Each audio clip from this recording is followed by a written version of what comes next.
Hey guys, welcome back to the channel. This is story about what if Jiraiya decides to introduce the toads to Naruto earlier on in his life. Part 1. Before I start, please do support for more amazing content and comments for part 2. Do consider to subscribe my channel and share my video to your friends and check out the description as well. Let's start the video. It was a warm, sunny day in Konohagakure as Hiruzen Sarutobi, the venerable third Hokage and god of shinobi, dutifully did the paperwork that sat on his desk. He was slowly making his way through the massive pile that sat on his left and, while the completed stack on his right was growing, he still had a long way to go. Sarutobi sighed as he leaned back in his chair. He reminisced about his younger days when he used to be able to use shadow clones to complete this tedious task. However, now, as a 60-year-old man, the strain on his chakra was not worthwhile. While still an extremely powerful shinobi, his chakra reserves were depleting as he grew older. He still is one of the most powerful shinobi in the village, but he could not maintain the several shadow clones for hours on end like he used to. Also, sadly, he did not have much to return home to. His wife died during the Kyuubi attack, his younger son was away guarding the fire daimyo, and his eldest son had recently died on a mission leaving his pregnant wife behind. Consequently, he was not in a hurry to return to an empty home. But, he did want to visit his favorite blonde. However, Hiruzen cracked a smile as he felt a familiar chakra signature approaching. The window to his left opened as his favorite pupil jumped into his office. "Ah, Jiraiya. It is good to see you." Jiraiya grinned as he leaned against the wall and said, "You too, sensei. How are you holding up, old man?" "I am fine. Tired, but fine. The weight of this position weighs heavily on me. I was so enjoying my retirement, but I will persevere." Jiraiya gave a small smile as he said, "I'm sure you will, sensei. You always have and always will." After taking a seat in front of Hiruzen, Jiraiya began, "Anyways, I've come back with some reports from my spy network." Hiruzen gave a hum of acknowledgement, signaling for Jiraiya to continue. "I seems on edge and are eyeing us very carefully. We have still not wholly recovered from the Kyuubi attack 5 years ago. Our shinobi are still only about 80% of what they were before the attack. Also, it didn't help that last year Kumo made the ballsy move to try and steal the Hyuga heiress. Saw us conceding to Kumo's demands as a sign of weakness." Here, Hiruzen looked over to Jiraiya with a frown on his face, frustration evident based on the look in his eyes. Jiraiya raised his hands in a placating manner, "I know, sensei, I know. Like I said, I know we are not at full strength, so I think you handled it the best you could. War with Kumo would have been the last thing we wanted. Moving on to Kumo, things in that village are tense. The Raikage got some severe backlash for that whole incident. My contacts in Kumo said that he was feeling pressure from his shinobi council to raise morale. The young Kage wanted to appear strong after the loss to Third Shinobi World War, a significant amount of their shinobi, and, biggest of all, their Kage. As you know, the Third Raikage was seen as their strongest shinobi, and the population still doesn't seem to him as strong as his father. So, approved this mission because he felt his village needed the boost, both in strength and morale. Unfortunately for him, it had the opposite effect. The Kumo shinobi appear split about 50-50 about whether it was the right decision or not. Some see it as the Raikage trying to strengthen the village, while others are embarrassed and angry. Their Kage attempted to steal a child and risked war with the leaf. To further rub salt in the wound, Kumo lost one of their strongest ninjas after Hiashi killed him. 2. The Lightning Daimyo is one of the people who is displeased with the Raikage. He's decreased the number of missions he is sending them and the funding they are getting. Consequently, as mainly focusing on solving problems in his own village for now, Jiraiya finished. Hiruzen nodded in agreement. "Yes, we have been getting more missions from the Lightning Court and Lightning Country. I had assumed this was the reason, but it is good to have my assumptions proven correct. Please continue." Jiraiya responded, "In Kiri, I'm hearing a lot of rumblings about distrust towards bloodline users. After that debacle with the Kagaya clan, where Kiri shinobi killed the entire clan, Kiri's people are resentful of bloodline users. Although the Kagaya clan has always been an outsider in Kurigakure for their bloodlust and savage battle tactics, they were still useful in past wars. When the clan wasn't getting enough missions, they started setting off on their own seeking fights. They started taking freelance missions without consulting the Mizukage, sometimes even in direct opposition to Kiri. The Mizukage saw them as a threat and sent a whole platoon of shinobi after them. It took 300 hunter-nin and jonin to kill all 110 members of that clan. Still, there were only 45 survivors from Kiri.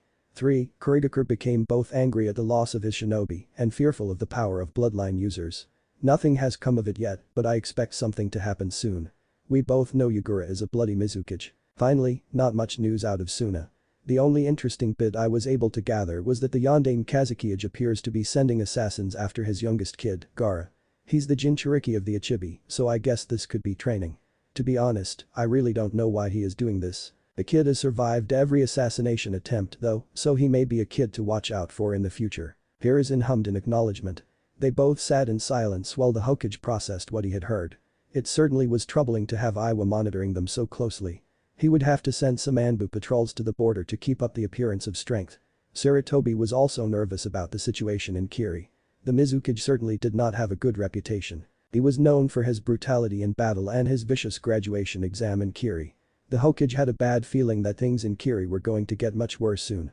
He decided that he would send some recon missions into the Land of Water to monitor things. Thank you, Jiraiya. That was very useful, Hiruzen acknowledged. As always, your spy network is beneficial and your contacts have proven reliable in the past. I will have to let Shikaku and the Anbu commander know about this. Jiraiya smiled in thanks, thanks sensei. Anyways, now that business is out of the way, how's the kid? I miss the gaki while I'm on the road. Hiruzen grimaced at the question, which Jiraiya noticed. Jiraiya immediately became worried.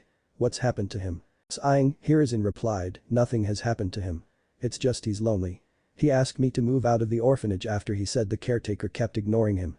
He said that she would act like he wasn't there, ignored him if he asked her a question, and he always got served food last at meals. Naruto said that some of the children also ignored him and those who didn't bully him. He would often cry himself to sleep. I had some of my shinobi investigate this and they said Naruto was telling the truth. I immediately fired the head caretaker, but Naruto still refused to go back. He was so traumatized by the treatment that he said he just wanted his own place. I relented and bought him an apartment relatively close to my own house and the Hokage Tower. I try to visit him as much as possible, but this position only allows me to do so much. I try to take him out for ramen at least once a week. He seems to have inherited his mother's fanaticism for ramen, he added, chuckling. Jiraiya smiled at that, but otherwise, he was troubled.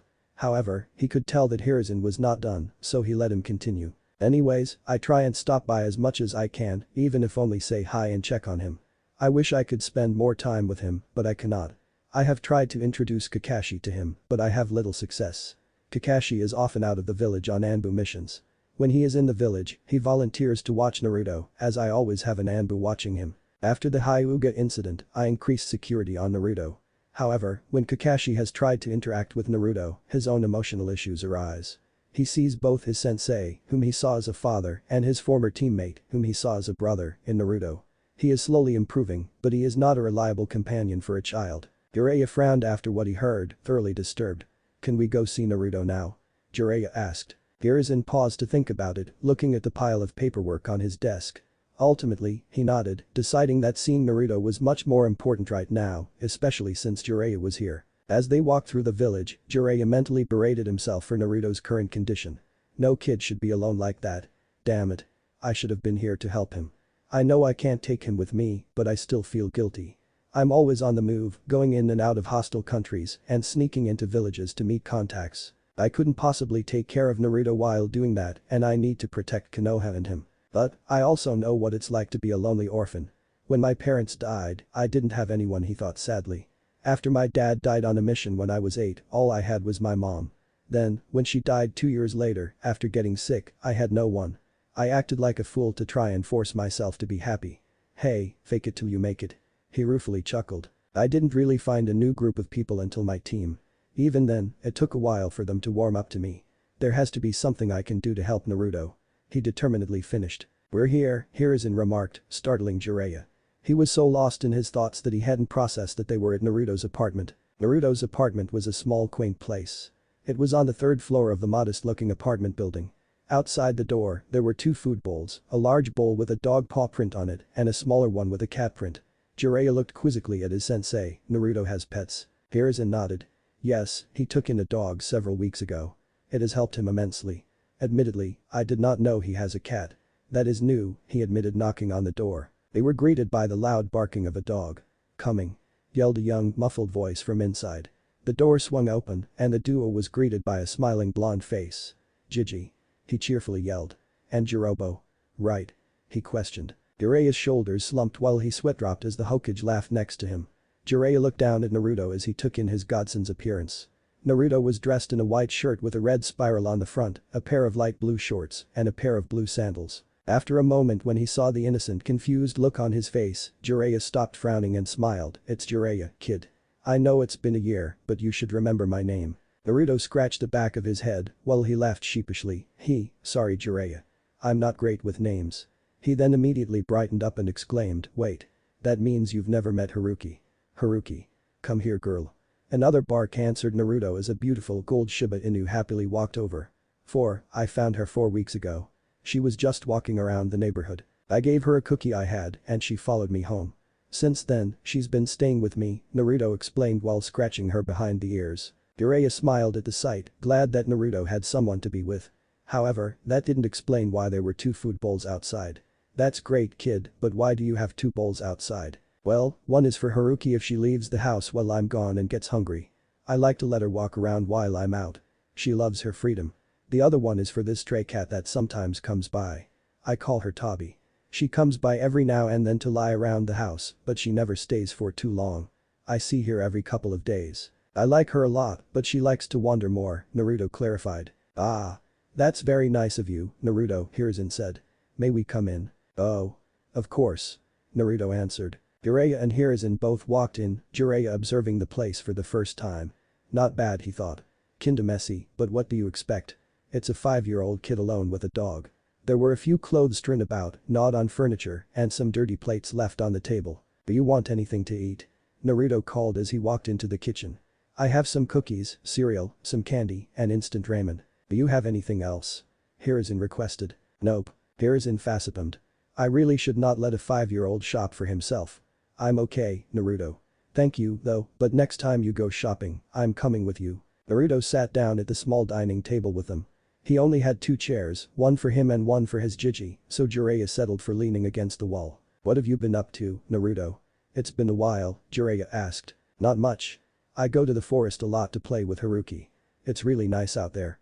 It's quiet, I can hear the birds sing, and it's nice being around trees. Why don't you go to the park and play with some kids your age? Jiraiya inquired. Oh, Naruto replied, looking downward sadly. I don't really have anyone to play with. Whenever I go up to play with kids, they always walk away and tell me their parents told them not to play with me. When kids do play with me, their parents pull them away after a bit and tell them not to be around me. They never play with me again, Naruto finished with balled up fists and a tear at the corner of his eye. Hiruzen looked on sadly, while Jiraiya became even angrier at himself that he couldn't do anything to help Naruto. Haruki, sensing the bad mood her friend was in, came over and laid her head on Naruto's lap. She whimpered, then licked Naruto's face, making the small boy giggle. Haruki happily barked and wagged her tail, making Naruto smile. Thanks, girl, he quietly said. He looked back up at his 2 guests and smiled wistfully. It's nice to have her, but sometimes I wish I had more people to talk to than you, Jiji. That's it. Jiraiya thought. Naruto, I want you to meet some of my friends. These guys helped me a lot when I was younger. Kuchius no Jutsu. Jiraiya called after biting his thumb and slamming his hand on the ground. There was a small puff of smoke and a small toad appeared in the room. The toad was primarily light green, with some navy blue markings around its eyes and down its arms. It wore a navy blue short-sleeved jacket with a matching green floral outline on the back. Naruto, this is Gamarisu. She's a young toad whom I've met a couple of times.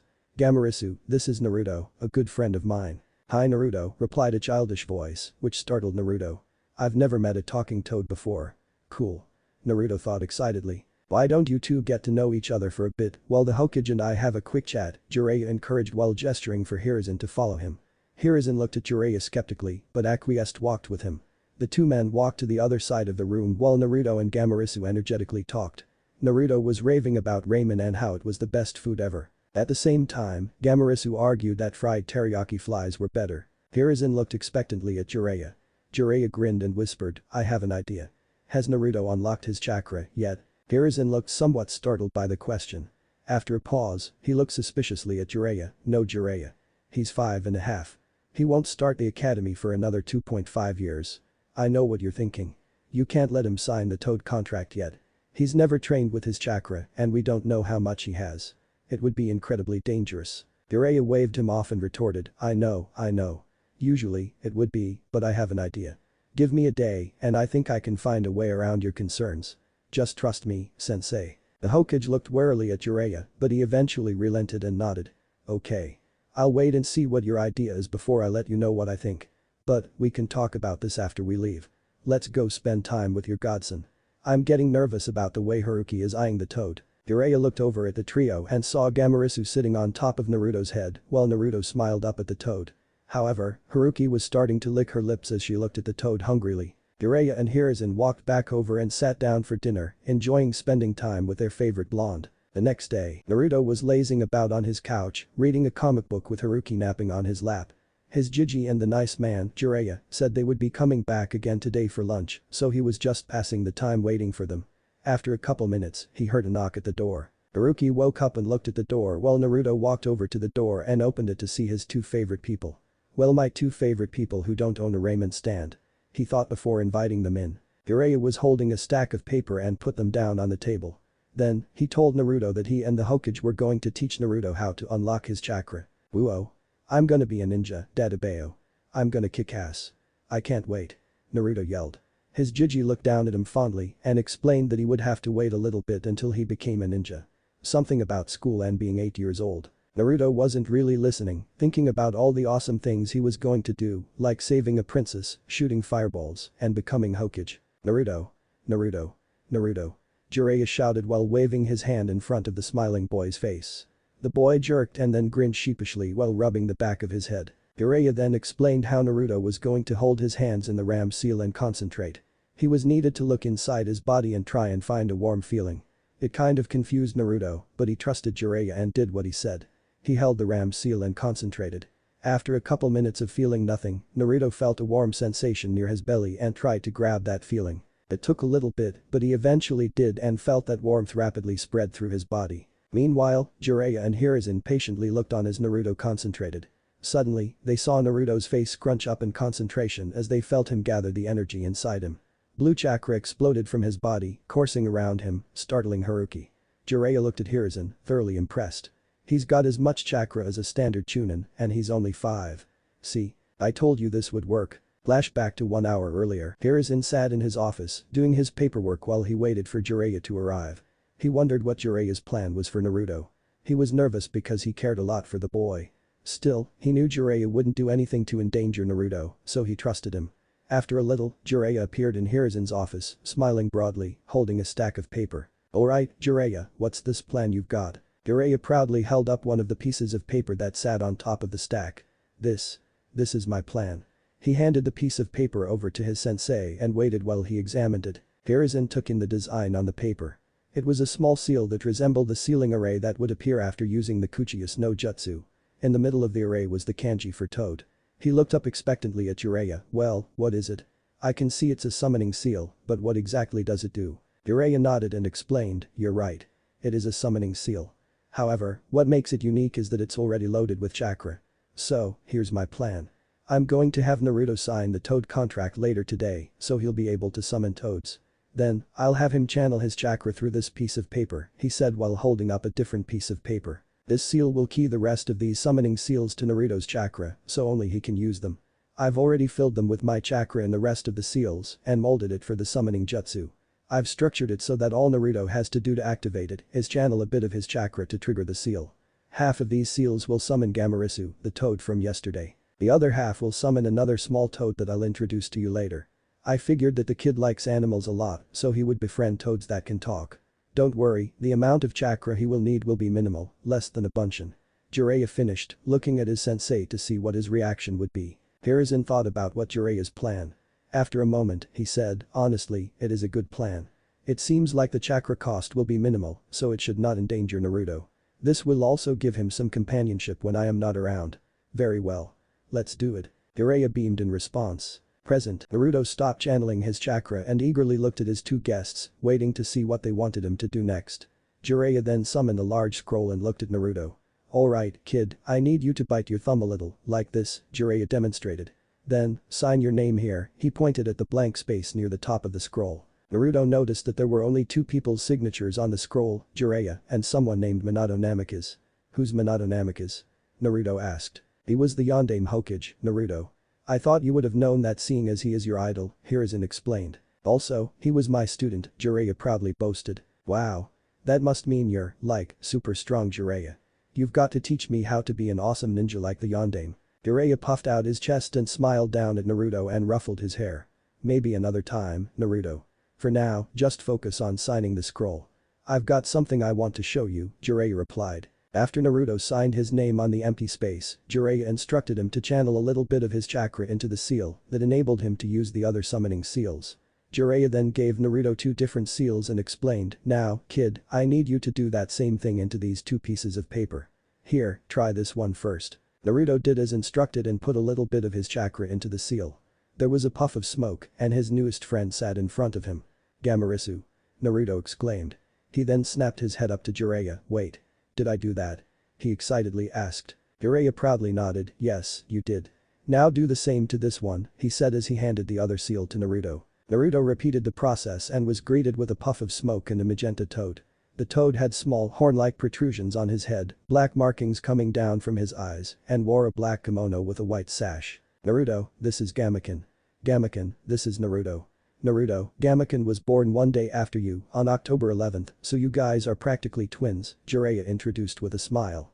5. "Hello, Naruto-san. I am Gamaken. I am sorry if I break anything around your house. My mother tells me I am quite clumsy, but I will try my best to not break anything. Don't worry about it," Naruto brightly said, excited to have 2 new friends.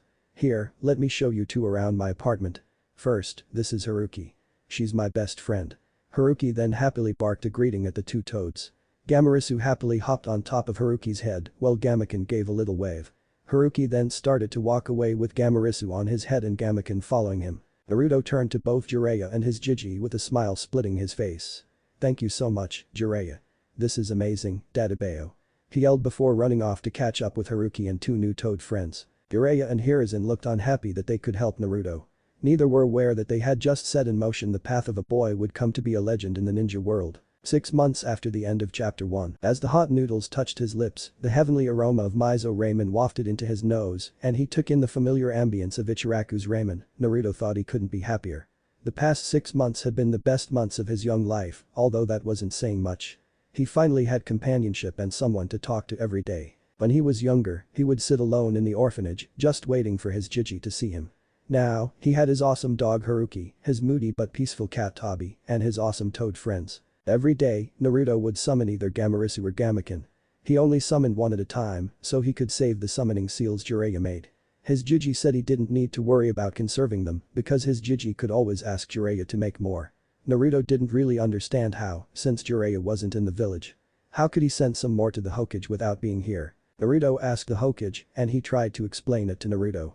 He went on about summoning bonds, familiars, and whatnot. Unfortunately, it mostly went over Naruto's head, but he was happy to know he could get more seals whenever. Naruto typically also only summoned 1 toad at a time because they were very different personalities. Gamarisu was energetic, always hopping around and wanting to explore. She and Naruto could talk for hours on end about their lives, although it was mostly Gamarisu. Naruto didn't like to talk too much about his life. There wasn't much to brag about and it made him sad. So, Naruto let Gamarisu talk a lot about her home in the toad summoned world. She told him how there were many different types of toads. There were ones that grew big and strong and ones that didn't get much bigger than a couple feet tall. She said that her family usually only grew to be about 5 feet tall, while Gamaken would grow to be huge. When they weren't talking, Gamarisu liked to go to the forest with Naruto and Haruki. She had started showing Naruto how to jump through the trees like a toad. Once he got the hang of it, Naruto and Gamarisu would play tag throughout the forest. Naruto realized one day that it was getting easier to catch Gamarisu. He was slowly getting faster and his legs were getting stronger because of the jumping. Naruto was ecstatic about this and started doing some squats in the morning to build up his strength. He was getting a little better every day, but there was only so much his 6-year-old body could handle. On the other hand, Gamaken was almost the exact opposite. Gamaken was a much more reserved toad. He was quieter than Gamarisu and extremely polite. Even though he was almost the antithesis to Naruto's energetic personality, Naruto found himself really bonding with Gamaken. Gamaken's quieter side helped balance Naruto out and calm him down. While Gamarisu liked to play, Gamaken was content to just walk around Konoha with Naruto. Well, not so much walk, Naruto thought. He sits on my head and I walk. It's still nice, though. This was the one time Naruto was glad people ignored him. No one bothered him or asked why he had a toad on the top of his head. Well, that's what he tried to convince himself, anyway. It was still hard to walk around Konoha, but Naruto was trying to look on the bright side. It also helped Gamaken seem much more emotionally intelligent than Gamarisu. He could pick up on Naruto's emotional changes.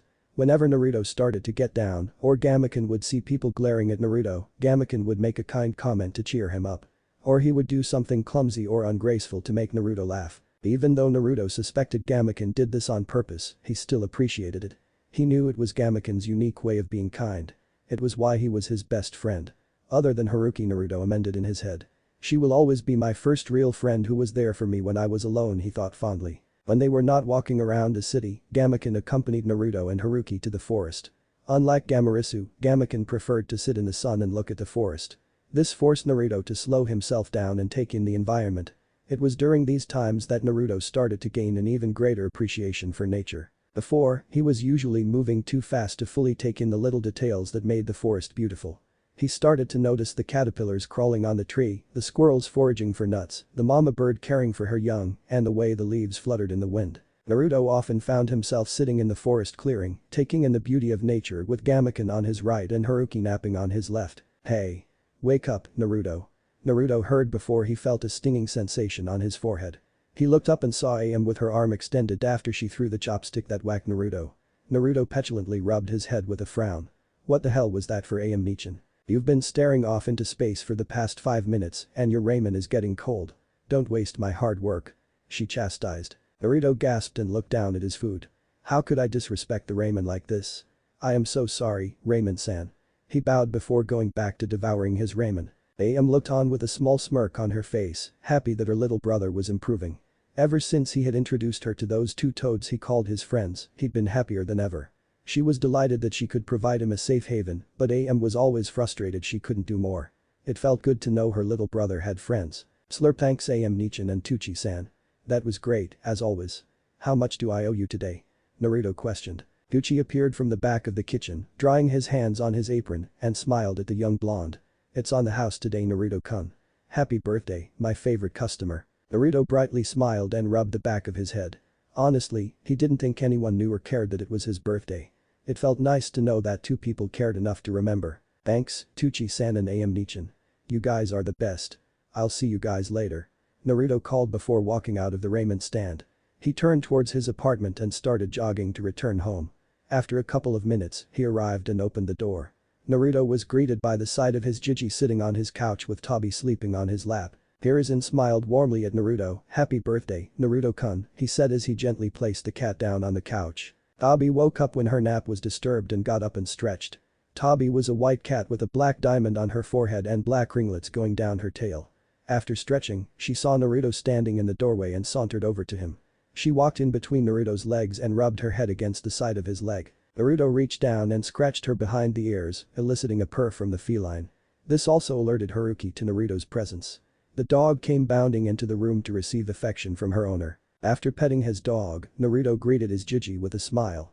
Hiruzen returned to the couch and Naruto settled him next to him as Tobi nestled herself into Naruto's lap. Happy 6th birthday, Naruto. I want you to know I am very proud of you. You have grown a lot these last several months. Initially, I was unsure about letting a young child live alone, but you have proven to be self-sufficient. Well, self-sufficient enough. I still need to make sure I go shopping with you to make sure you buy proper food, he stated while looking at Naruto pointedly. Naruto blushed and sheepishly chuckled, remembering the last time he went shopping by himself. He spent his entire weekly allowance on cookies, ramen, and soda. The Hokage had not been too pleased with him. Nevertheless, you are growing up to be a fine young man, Hiruzen grinned before reaching over and ruffling Naruto's hair, earning a beaming smile from the blonde. Now, time for presents. Jiraiya is sad he could not be here, but he sent gifts with me. He is out of the village and won't return for several months. However, he still wishes you a happy birthday, Hiruzen stated before handing over a small gift box and a note. Naruto opened the note first and read it. Hey Naruto. Happy 6th birthday. I'm sorry I can't be there with you and Sensei, but I promise I will see you soon. In the meantime, I sent you some more summoning seals and a small gift. I'll give you the rest of your presents the next time I see you. Also, try and grow a little, you runt. You're tiny. How can you hope to be a fantastic ninja if you're not giant and magnificent like me? Happy birthday, Jiraiya. Naruto looked at the note, unsure of how to feel. He liked the first half and was excited to see what Jiraiya got him, but was also annoyed that Jiraiya called him short. I'm 6, Dadabeo. I've got plenty of time to grow. He angrily thought before opening the box. Inside the box was a small green toad-shaped wallet. Naruto examined the wallet before contently thinking, alright, I forgive him. This is awesome. He needed a wallet and this one looked like his new friend. "I'll call you Gama-chan," he said out loud, making Hiruzen smile. Hiruzen cleared his throat to get Naruto's attention and said, "Now, Naruto, time for my gifts. I also got you two things. The first is in this bag." He handed Naruto a large gift bag. Naruto looked inside and pulled out a jacket. It was primarily orange with blue shoulders and a white collar. He looked up at his Jiji with stars in his eyes, making Hiruzen chuckle. "It's going to be chilly soon and I saw that you don't have anything to keep you warm. I know how much you like orange, so I thought you would like this jacket." "I'm going to guess that you do, based on how you're holding it," Hiruzen chuckled. At the same time, Naruto nodded furiously, cradling the jacket like it was a gift from Kami. "Well, this next gift is smaller than the jacket and a little more personal. Here, open this." Hiruzen handed over a small box. When Naruto opened it, he saw a worn woven leather bracelet with the Konoha leaf hanging from the bottom.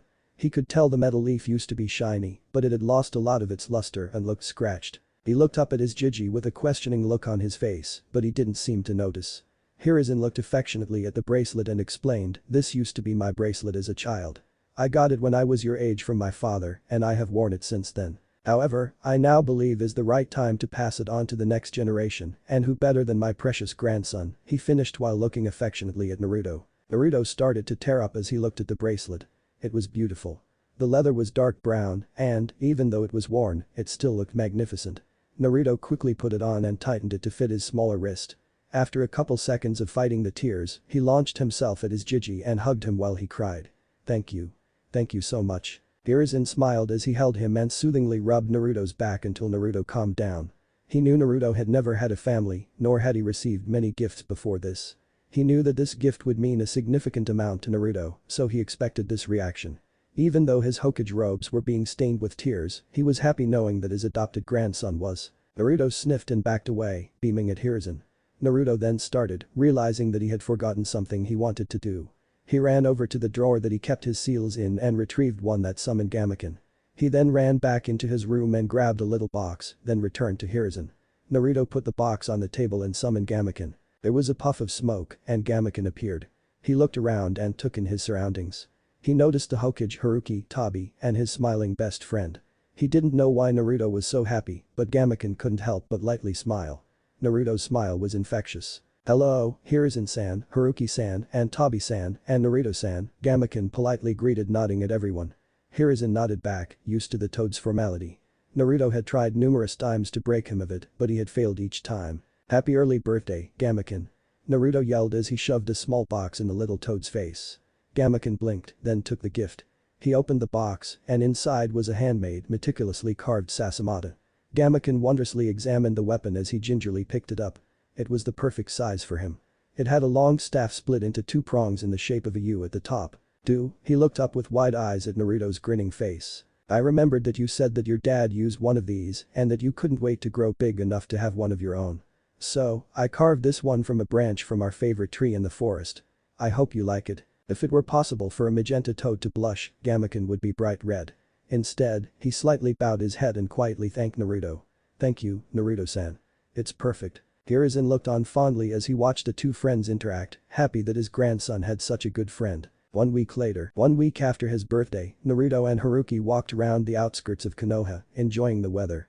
It was starting to get chillier in Konoha, so Naruto had put on his new orange jacket. He and Haruki passed by a particularly secluded forested area when they heard muffled yelling. Naruto gave a questioning look at Haruki, who titled her head to the side in response. Shrugging, Naruto decided to go investigate. Naruto and Haruki quietly crept through the trees until they saw a clearing several yards away from them. In the clearing, there was a little girl with indigo hair who was curled up in a ball as 3 older boys stood menacingly above her. Naruto guessed she was around his age, while the boys appeared to be a couple of years older than him. The lead boy, who was also the biggest, had dark black hair tied in a short ponytail. He had on an olive green shirt and black cargo pants. The boy on his right was shorter than him, only a couple inches taller than Naruto. He had brown hair that flopped down and covered his left eye, but left his nasty smirk exposed. He had on a white shirt with a large black kunai on the back and dark green shorts. The last boy was standing the furthest away from Hinata. He had an unsure expression on his face and refrained from throwing any verbal barbs at Hinata. He was slightly shorter than the tallest boy and he had straight black that fells over his ears. He had on a turquoise shirt with a navy blue pocket in front and white pants. Naruto leaned closer and heard the biggest boy yell, "Yeah." That's what your stupid clan gets. Thinking they're so much better than the rest of us with their noses stuck in the air, acting all high and mighty. Well, not so high and mighty now, are ya? He yelled before kicking her in the ribs. Tell your stupid cousin that the next time he ignores us in the academy, we'll kick his ass too. Naruto scowled as he looked on, furious at the abuse the girl was receiving. Naruto was never bullied like this by the villagers, but he was always fearful that he was one step away from this treatment. Haruki growled next to Naruto, and he decided he needed to act. He reached into his jacket pocket and pulled out one of the spare ceiling tags he had for Gamaken. He quietly put it on the ground and activated it. The boys were too busy verbally abusing the girl to notice the small puff of smoke that signaled the toad's arrival. "Hello, Naruto-san," Gamaken began before noticing the scowl on his typically happy friend's face. "What's the matter? Those three assholes are bullying that defenseless girl over there. I'm gonna go stop them. Will you help me, Gamaken?" Naruto explained, angrily pointing at the scene in front of him. Gamaken adopted a serious expression and retrieved the wooden sasamata Naruto had given him. "It would be my honor, Naruto-san." Naruto smiled at his friend before straightening up and glaring at the still unaware boys. "Hey. Stop that, you jerks." He yelled before launching himself at the biggest boy with his right hand cocked back. Naruto noticed the bullies were caught off guard by his sudden appearance and the burst of speed he used to close the distance. Looks like all that tree hopping with Gamarisu has paid off, he thought before throwing a right hook to the largest boy's nose.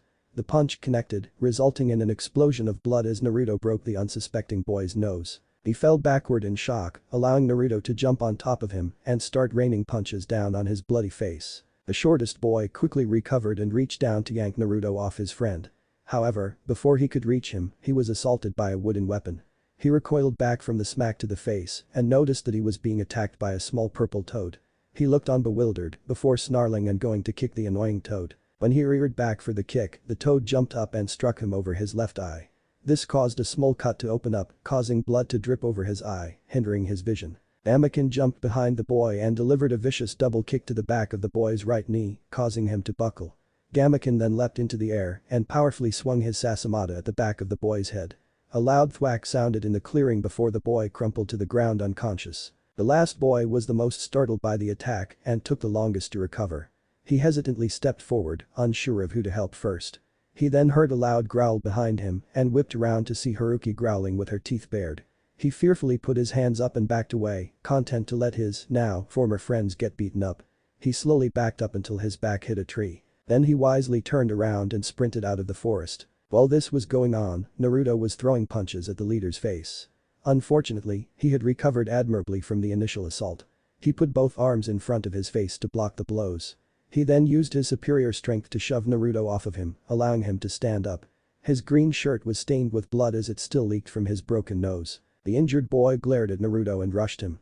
Naruto evaded the first several strikes, but the elder boy's longer reach allowed him to eventually connect on a left hook to the chin. The hit sent Naruto sprawling to the ground. The boy ran forward, looking to capitalize on his advantage. However, he was suddenly struck in the face by a strong double kick from Gamaken, stunning him and sending him reeling back. When he regained his senses, he saw Naruto standing back up and the small toad in front of him, sasamata ready to strike. He decided to cut his losses, picked up his unconscious and bloody friend, and fled. Naruto watched the boy run, breathing heavily but satisfied with his performance. He was sure he was going to have a nasty bruise on his cheek in the morning, but he was otherwise okay. He was sure this fight would have been much more difficult if he didn't have the element of surprise or Gamaken. Gamaken had saved his ass from the bigger boy and had thoroughly handled the shortest one. "Thanks, Gamaken," Naruto panted, looking at his best friend. "I couldn't have done it without you." He heard an indignant bark from behind him and smiled, saying, "You too, girl. You did great." Naruto then turned to the stunned girl on the ground, looking up at him with wide eyes. He smiled reassuringly at her and approached her, kneeling down so that their eyes were level. "Hey there. I'm sorry those jerks were so mean to you, but I don't think they'll be bothering you anytime soon," he said before sticking out his hand. "I'm Naruto, by the way. What's your name?" "Hi Hinata," she shyly muttered, face covered in a blush. She quickly looked down from the smiling boy. She couldn't believe how brave he was, taking on all those boys. Why you do that? You didn't have to step in," she questioned. Naruto blinked, then rubbed the back of his head and replied, "Oh. Well, I guess I just didn't like to see you getting bullied by those assholes. I don't know. It just didn't sit right with me. I guess I thought I wouldn't be any better than them if I just left you there. All I know is that I'm happy I stepped in." Hinata stared owlishly at Naruto. He did that all for her. Why? Was it because she was the heiress of the Hyuga heiress? She quickly dismissed that idea, remembering that he asked who she was after he saved her. Could he really have done all that just to be nice? She thought incredulously. She saw his warm smile and concluded that he had. Thank you so much. I don't know what I would have done without you. No problem. Naruto beamed. Want me to walk you home? Why yes, please. It's very close, Hinata replied. Naruto then helped her up and introduced her to his dog Haruki and his toad friend Gamaken. Hinata had never seen a toad who could fight and talk, but she was grateful that he helped her. She thanked him and the dog, who barked happily in reply, wagging her tail. She and Naruto walked back to the Hyuga compound in silence as she didn't know what to say. Naruto seemed content with the quiet, calmly looking around at the trees with Gamaken perched atop his head. They arrived after only a 5-minute walk, and Hinata turned to Naruto with a blush on her face. Thank you again, and Naruto-san, she quietly said. Anytime, Hinata-san. Anytime, he replied with a smile. I hope I see you again sometime. I'm sure Haruki would too, wouldn't you girl? Bark. Causing Hinata to smile and pet the dog. That would be nice, Naruto-san. Thank you, she said before turning inside, trying to hide the blush on her face. Naruto smiled and turned around to walk back towards his apartment, deciding that was enough adventure for today. 3 months later, it was a chilly evening in Konoha as Naruto and Haruki were walking to the park. Naruto didn't usually go to the park but thought that there wouldn't be many people in the park this late. Even though he didn't go too often, he still liked to play on the swings and slides when he could. As they approached the park, Naruto saw that his assumption was right as there weren't a lot of people there. There were only 2 girls around his age.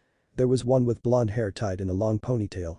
She had on a purple, long-sleeved dress that reached down to slightly above her ankles. She had on black boots that covered her toes and came up above her ankles. The other girl had short bubblegum pink hair. She had on a plain red shirt with long black pants and a jacket that matched her hair. Naruto thought she was really cute. Naruto was content to avoid them, but Haruki had other ideas. She barked and sprinted over to the 2 girls, ignoring Naruto's calls for her to stop. Haruki bounded over to the 2 girls, stopping right in front of them. The 2 girls squealed as they looked at the adorable dog. They both reached down to pet the dog, and Haruki let them, basking in their love. It was at this point that Naruto caught up to Haruki. Naruto stopped in front of the girls and bashfully introduced himself. Hi, I'm Naruto Uzumaki. Nice to meet you. I see you've already met Haruki. She's a really friendly dog. Sorry, she ran up to you guys, he apologized. Nice to meet you Naruto, replied the blonde. I'm Ino, and this is Sakura. Oh my gosh, your dog is so cute. I'm in love with her, she said while petting Haruki. She looked back to Naruto and asked, we were about to play a game of hopscotch. Want to play with us? Naruto was taken aback. He had never been asked to play with anyone before.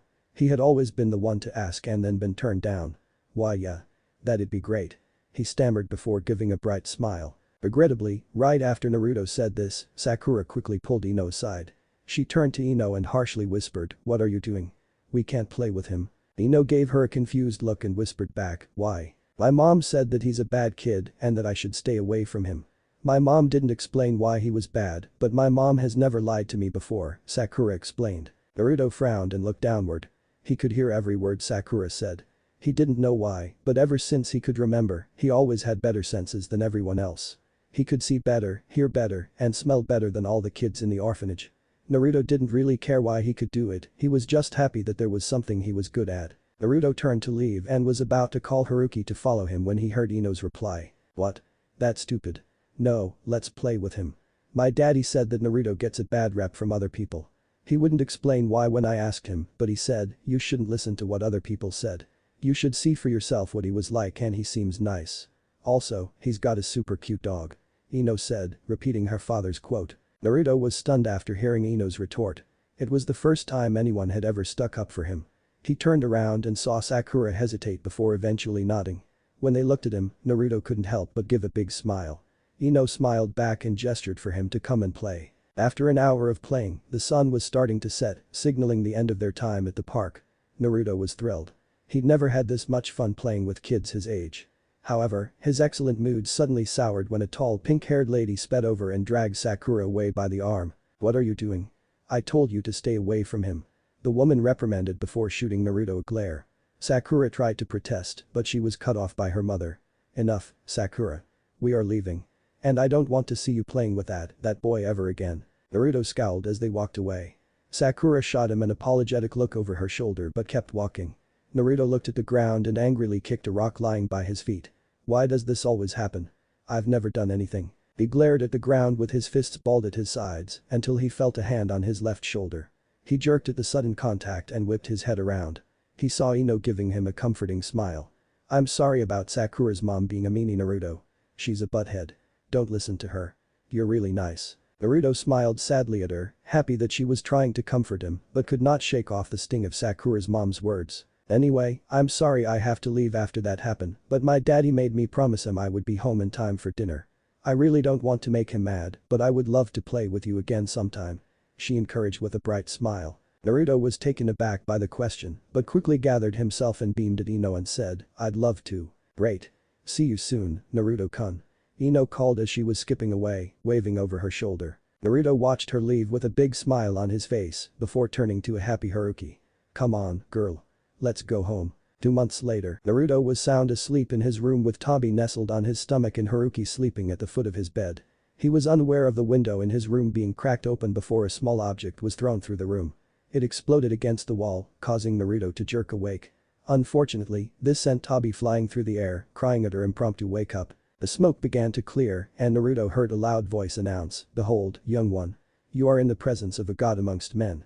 An Adonis amongst Slavs. A man whose name sends shivers down his enemies' spines, causing them to soil themselves. A man who can cause women to swoon with a simple glance. The mighty. The handsome.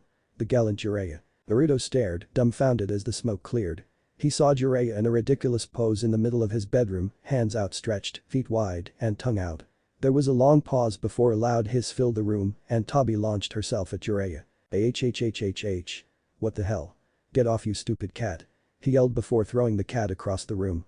Naruto gracefully caught the flying feline and placed her on his lap, calming her down. She hissed once more at Jiraiya before settling down and purring at Naruto's actions. Jiraiya, realizing his grand entrance had been ruined by a stupid cat, sheepishly grinned at Naruto, who deadpanned in response. Realizing Naruto wasn't going to break the silence, Jiraiya greeted, hey, kid. How are you? I was okay until you crashed into my room. I was having an awesome dream and you woke me up. What do you want? Naruto responded irritably. He was not a morning person. Now is that how you greet your friend who just wanted to give you some belated birthday presents? Jiraiya answered with a mock pout on his face. This caused Naruto to immediately brighten up. Few things got a 6-year-old more excited than presents. Whatcha get me? Jiraiya smirked at Naruto, knowing that he would get this reaction. Jiraiya pulled out 2 medium-sized rectangular boxes. Well, I know you'll start the academy in a year and a half. I don't want you to be unprepared, so I got you a set of the most critical tools a ninja can have, he said before opening the 2 boxes, kunai and shuriken. Naruto stared at the shiny metal objects in the boxes. He looked up at Jiraiya with a grateful expression, causing Jiraiya to smile. Now, if I remember correctly, the first time we met, you asked me to train you. I've got the whole day free, so I thought I would take you up on that request. We could go out to the forests outside of the village and I could teach you how to throw these suckers. How's that sound? Jiraiya asked. Naruto enthusiastically nodded before gently placing the napping Tobi to the side of him. No matter how anxious he was to get ready and start training, he wasn't going to be rude to his friend. After he placed her down, he hastily got ready and practically dragged a grinning Jiraiya out of the door. After 20 minutes of running for Naruto and light jogging for Jiraiya, they arrived in a clearing outside of Konoha. As Naruto caught his breath, Jiraiya began to explain how to throw the weapons. Alright, Naruto, here are the basics, he said before demonstrating.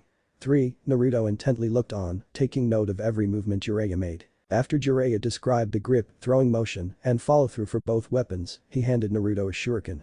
Your turn, kid. Give it a shot. I'll be right here to give pointers. Jiraiya encouraged. Naruto took one of the ninja stars and aimed it at one of the trees about 15 feet away. He moved the shuriken back by his ear, took aim at the target, breathed, and snapped his arm forward. It whistled through the air and missed the tree by 4 feet to the right. Naruto scowled, annoyed that he had missed by so much. Jiraiya laughed at the angry expression on Naruto's face and clapped him on the back. Don't worry, Naruto. You'll get it. It will take some time. Now, let's try again. They spent the next several hours practicing and talking about their lives. Jiraiya was very impressed by Naruto's heroics when he saved Hinata. He was proud, and it reminded him of the time Minato had rescued Kushina from her Kumo kidnappers. He didn't tell Naruto this, as the kid was too busy rambling on about how he kicked ass. Jiraiya was sure some aspects of the story were exaggerated. Still, he wasn't exactly one to reprimand someone for boasting, so he let him continue. Jiraiya noticed Naruto was starting to tire, so he decided they should take a break. They sat underneath the shade of a large tree, enjoying the beautiful spring weather. After a while, Jiraiya spoke up. Another reason I wanted to bring you out here was to introduce you to the boss of the Toad clan. This will solidify your position as a summoner. Naruto nodded eagerly, looking forward to meeting another one of the Toads. He wondered if this Toad would be larger than Gamaken. Probably. He may even reach my knee. He thought excitedly. Naruto was curious why when Jiraiya slammed his hand on the ground, he grabbed Naruto and leapt back. There was an enormous explosion of smoke, far higher than anything Naruto had ever seen when summoning his friends. Naruto was awestruck as he stared up at a toad as giant as the Hokage Tower. He was speechless as he had to crane his head all the way back to take in his enormity. Amabunta took in his surroundings before looking down at Jiraiya. "Jiraiya. Would you summon me? Nothing's going on here." He yelled down at his summoner. Jiraiya grinned up at Gamabunta. "Hello to you, too, Bunta. I'm good. Thanks for asking. Don't be glib, you punk. Answer the question," Gamabunta retorted grumpily. Jiraiya put his hands up in a placating and gestured towards Naruto. "I wanted to introduce you to the newest summoner of the Toads. Gamabunta, this is Naruto. Naruto, say hi to the nice toad." Naruto waved dumbly back at Gamabunta, still in awe of his size. Gamabunta's eyes got wide as he took in the appearance of the small boy. He looked almost like a little clone of his previous summoner. Gamabunta's eyes snapped to Jiraiya and gave him a pointed look. Jiraiya stepped behind Naruto and nodded. "He doesn't know," he mouthed and held up a finger to his mouth, signaling for Gamabunta to be quiet about the matter. Gamabunta frowned and glared at Jiraiya, but eventually Naruto. Naruto was oblivious to that interaction as he was too enraptured by the size of Gamabunta's feet. He walked up to them and put his hands on one of the toad's toes to measure how big it was. This startled Gamabunta and caused him to yell, "Hey, brat. Stop touching me." Naruto jumped back, blushing and stammered an apology to the enormous toad. "Humph," Gamabunta grunted. "Well, I guess it's nice to meet you, brat. I've heard good things about you from Gamaken and Gamarisu. They seem to be very fond of you. I hope you live up to their praise." Naruto smiled up at Gamabunta and said, "I hope so too, Gamabunta-san. I'll try my best." Gamabunta nodded in approval before looking back at Jiraiya. "If that's all, I'm going to head home now. I was eating lunch when you summoned me and I don't want to let my food get cold." Jiraiya nodded, signaling that was all he needed, allowing Gamabunta to disappear in a puff of smoke. Jiraiya turned to Naruto and clapped him on the back. "Congratulations, kid. You're now an official summoner of the Toad clan. I know Gamabunta didn't exactly say it, but he still accepted you. He's a grumpy old toad. Now, Gamabunta mentioned his lunch and I realized it's getting late. How about you and I go get some ramen for lunch?" "My treat?" Jiraiya questioned. Naruto got stars in his eyes and rapidly nodded while beaming at Jiraiya. Jiraiya laughed at the young boy's predictable reaction and ruffled his hair. They then walked off together, with Naruto rambling about what type of ramen Jiraiya should get. 6 months later, it was a warm summer day as Naruto and Gamarisu sat in their favorite forest clearing, with Tobi napping in the shade. Naruto and his female toad friend were currently engaged in a competitive staring contest. It had been going on for several minutes and neither side seemed ready to yield. Naruto's eyes were watering and Gamarisu's eyelid was starting to twitch. "Troublesome," Naruto heard from behind, "this clearing is being used. Guess we'll have to go somewhere else, Choji." The sudden interruption caused Naruto to blink, eliciting a victory cry from Gamarisu. "Haha. I win again. That is now 4 wins for me and 3 for you, Naruto. I am the undisputed staring contest champ," she boasted as she hopped up and down. Naruto pouted at her before turning to see who interrupted their game. He saw a boy about his age with spiky black hair. It was tied up in a ponytail, making his head almost look like a pineapple. He had on a dark green shirt with black cargo shorts. He was slouched over with his hands shoved in his pocket and a tired look in his eyes. The other boy was portly and had on a large white t-shirt with a red spiral in the middle and blue shorts. He had spiky brown short hair and he was smiling amicably at Naruto while munching on a bag of barbecue chips. Naruto got up and wiped the dirt off his shorts, ignoring the yelling toad behind him. "Hi there," Naruto greeted. "We can share the clearing if you want. It's plenty big enough for all of us," he encouraged, eager to make new friends. The larger boy replied, "Sure. Sounds good to me. What about you, Shikamaru?" The pineapple-headed boy lazily shrugged and walked over to the middle of the clearing and lay down on his back. The larger boy smiled apologetically at Naruto and said, "Sorry about that. My name is Choji and that is Shikamaru. He doesn't mean to be rude, that's just the way he is. We'd be happy to share the clearing with you if you'd let us. Who's that toad behind you, by the way?" Naruto waved off the apology and gestured to Gamarisu. "Oh. This is Gamarisu. Gamarisu, say hi." Gamarisu eagerly bounded forward. "Hi there. I like your shirt. It looks a lot like Naruto's. I love those chips you're eating. My favorite flavor is barbecue, too. Can I have one? Gamarisu excitedly greeted. Shikamaru turned his head to look at the talking toad and shrugged. His family tended to deer, so who was he to judge if Naruto had a toad friend? If the toad talked, all the better. Nothing I can do about it, so why bother, Shikamaru thought before looking back up at the sky. Choji was just happy the toad was friendly. She said she liked his chips and didn't call him fat, so she was okay in his book. He was an easygoing guy, and he was glad to make a new friend. He grinned and handed her a chip. Naruto smiled, happy that the two boys seemed nice and accepted Gamarisu. Some people got weirded out by the talking toad, but they didn't seem to care. Naruto turned to Shikamaru and asked, "What you doing over there?" "Just looking at the clouds," he replied. He paused for a second before saying, "Want to join me?" "Sure." Naruto and Choji walked over to Shikamaru and lay down next to him. They spent the next several hours enjoying the beautiful day and watching the clouds.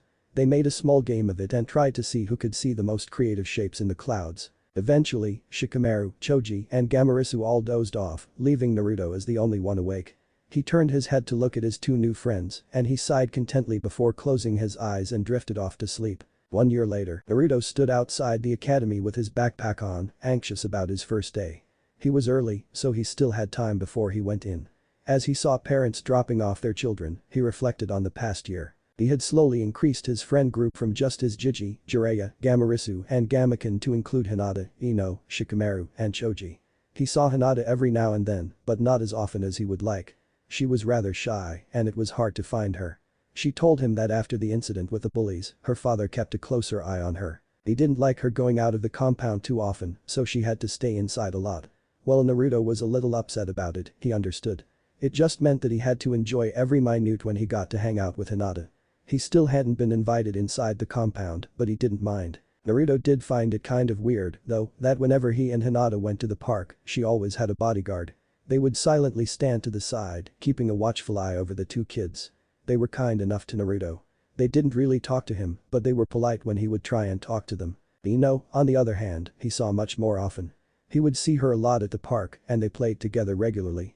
It made him incredibly happy that she ignored the disapproving looks that she got from other parents. She would just call them butt heads, which Naruto learned was her favorite insult. He had also been over to her family's flower shop several times. He loved going there because it always smelled really nice. It was here that Naruto met Ino's father. He was very friendly with Naruto and always treated him well. He even let Naruto take home a couple plants for free to brighten up his apartment, much to Naruto's joy. The only negative in his and Ino's relationship was that she didn't like ramen as much as he did. He introduced her to it one day, but she was not a big fan. She said she preferred sweeter food, like dango, which she forced Naruto to try. He thought it was alright, nowhere near as good as ramen, but alright. Naruto had also gotten very close to Shikamaru and Choji. They were an odd duo, but they reminded Naruto of him and Gamaken. One was more reserved, while the other was energetic and friendly. Naruto quickly got used to their dynamic and got along really well with both of them. He had also visited both of their houses and met their families. Shikamaru's mom was really nice, but a little strict. She had scolded him for not taking his shoes off when he entered her house the first time. Shikamaru's dad was almost exactly like Shikamaru. He was lazy and enjoyed just sitting around the house. Choji's family was Naruto's favorite, though. They were all big and jolly people, and they always fed him well. They were very kind to him and said he had an open door and an open spot at their table whenever he wanted. Finally, Naruto thought about his training over the past year. He had really improved his shuriken and kunai throwing. He could reliably hit 10-tenths targets and 9-tenths with bullseyes. He had practiced every other day, and Jiraiya gave him pointers whenever he was in the village. Jiraiya said he was very proud of Naruto's improvements and his training dedication. Also, Naruto had gotten significantly faster and had powerful legs for an 8-year-old. His regular game of tag with Gamarisu had gotten easier. He was considerably faster than Gamarisu, but she still held the advantage in agility. She could quickly change directions and make improbable jumps, forcing Naruto to learn to adapt to her. Overall, Naruto felt comfortable with where he was, both socially and with his training. As he walked towards the academy doors, he was excited to see what the future would bring.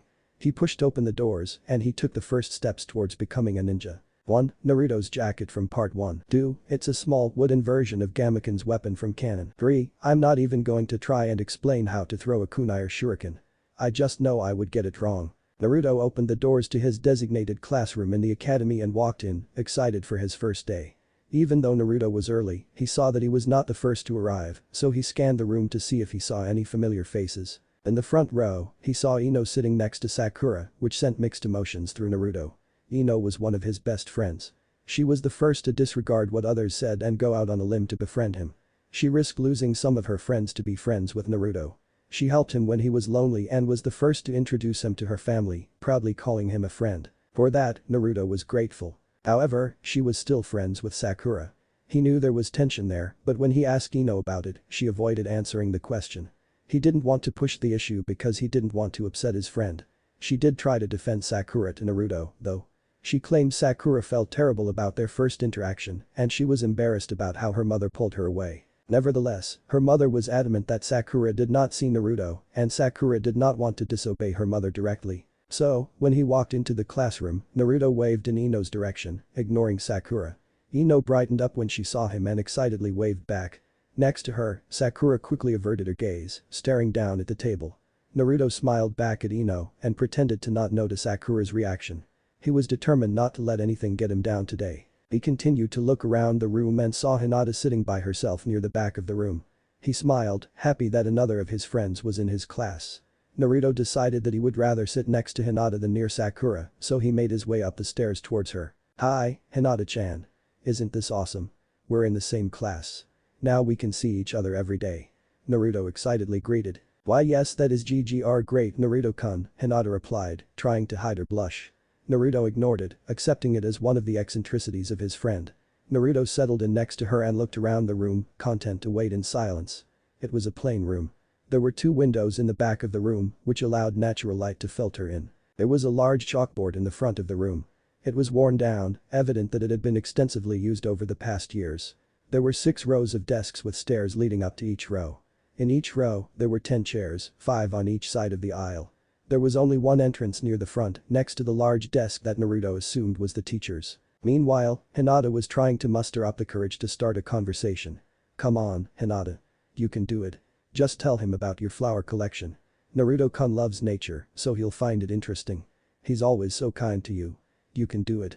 You can do it." Hinata thought, trying to convince herself. Oh. Shikamaru and Choji are here. Naruto shouted, oblivious to Hinata's internal struggles and attempts at a conversation. Naruto waved at his 2 male friends to get their attention before calling them to sit next to Hinata and him. Naruto enthusiastically welcomed the new arrivals, receiving a kind greeting from Choji and a lazy hello from Shikamaru. The 2 boys turned to greet Hinata but saw she looked uncharacteristically frustrated. Naruto was too busy greeting his new friends to notice the glare that Hinata was shooting behind his back, unhappy she had been interrupted. They sat next to Naruto, as far away from Hinata as possible. After glancing warily at Hinata, they started amicably talking with Naruto while waiting for their sensei to enter. After the rest of the class trickled in, the teacher walked into the room. He was a rather unremarkable man. He had straight, wiry blonde hair that hung down to his shoulders and almond-shaped brown eyes. He wore the standard Konoha Chunin uniform, complete with the navy blue pants, long-sleeve blue shirt, and olive flak jacket. The only noticeable feature was the small pale scar he had on his chin. He gave a generic unenthusiastic greeting to the class, stating his name was Hamada, before going through roll call. As he made his way through the list, receiving a variety of here, present, or hello. The teacher acknowledged each response with a nod, only looking up from the roster if there was a delay. However, when he got to the last name on the list, his head unexpectedly jerked up. He looked around the room, surveying the class until his eyes locked onto Naruto. "Uzumaki Naruto," he said in a clipped tone. It came out more as a statement than a question, something that Naruto caught. "Here," Naruto managed before ducking his head, not wanting to stare into those cold eyes any longer. It seemed that no one else noticed the change in their new sensei's tone, except for Shikamaru. He looked curiously between the teacher and Naruto, recalling his father mentioning something about some not liking Naruto. When he asked his father why, he said it was too troublesome to explain and that he would find out later. The only thing he did say was not to worry about what other people thought and form his own opinions. Shikamaru filed the recent interaction away, considering it a piece of the puzzle that was his newest friend. After the minor roll call incident, the class went on smoothly. The teacher gave a lecture on what they should expect for the next 4 years in the academy and outlined what they would focus on this year. They would start with an overview of Konoha history, an introduction into the theoretical aspects of chakra, some weapon training, and light physical conditioning. He added that they would also study non-ninja specific curricula, like math, literature, and geography. He justified this by saying that a stupid ninja was often a dead ninja. After explaining the coming year, Hamada began his introduction into Konoha's history. Naruto found that his teacher was, to be honest, very boring. He had a dull, monotonous voice that droned on for what felt like hours. Naruto couldn't take it after a while, and his mind started to wander. He looked around more of the room and took in the faces of his new classmates. Across the aisle sat a boy covered in a high-collared gray jacket. Naruto could see he had spiky black hair and had on a pair of dark sunglasses. The boy sat still, staring stoically ahead at their sensei. Naruto thought he seemed a little creepy because he hadn't seen the kid move a muscle since they arrived. One row in front of the gray-clad boy, there was a boy with untamed brown hair. He had red triangular markings on his cheeks, which pointed towards a cocky smirk he had on his face. What drew Naruto's attention, though, was the adorable white dog asleep on the boy's lap. The dog looked like he couldn't be more than a year old and was very cute. Naruto thought that he should introduce Haruki to this dog and see if they got along. Finally, the last person who Naruto noticed was a boy with black hair sitting 3 rows in front of him, but a couple of seats to the left so that Naruto could see his face on an angle. He had a dark blue shirt with a high collar and on the back of the shirt was a fan. The bottom half of the fan was white and the top half was red. Naruto idly thought it was a cool symbol and he should see if his Jiji could buy him a shirt with it on it. Naruto also noticed that several of the girls in the class were sending him coy glances and giggling. Naruto saw Ino nudge Sakura and gesture toward Sasuke before blushing and averting her gaze. Naruto felt a jolt of annoyance and jealousy, but he wasn't sure why. After a couple more hours of lectures, Hamada announced that it was time for lunch. They had an hour to eat and he led them outside to the eating area. Naruto sank under the shade of a tree in the open yard. He smiled when he saw Shikamaru, Choji, and Hinata all walk up to him and sit around him. Ino was walking toward them and Naruto gave an excited wave, beckoning her over. However, before Ino got to the tree, Sakura ran up to her, grabbed her arm, and pulled her away. She mentioned something about how they should go eat lunch with Sasuke-kun. Ino shot an apologetic look over her shoulder at Naruto as Sakura pulled her away. Naruto forced a smile and shrugged, signaling it was okay for her to leave. After an hour of chatting with his friends, Naruto was herded back inside by their sensei.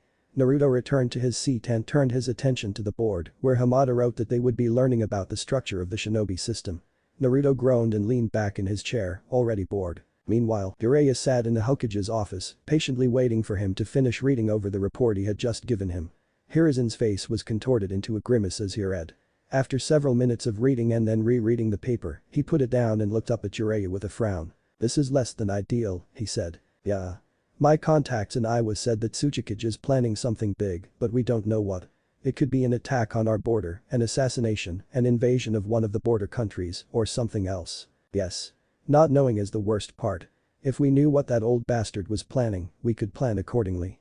Now, though, we need to be careful.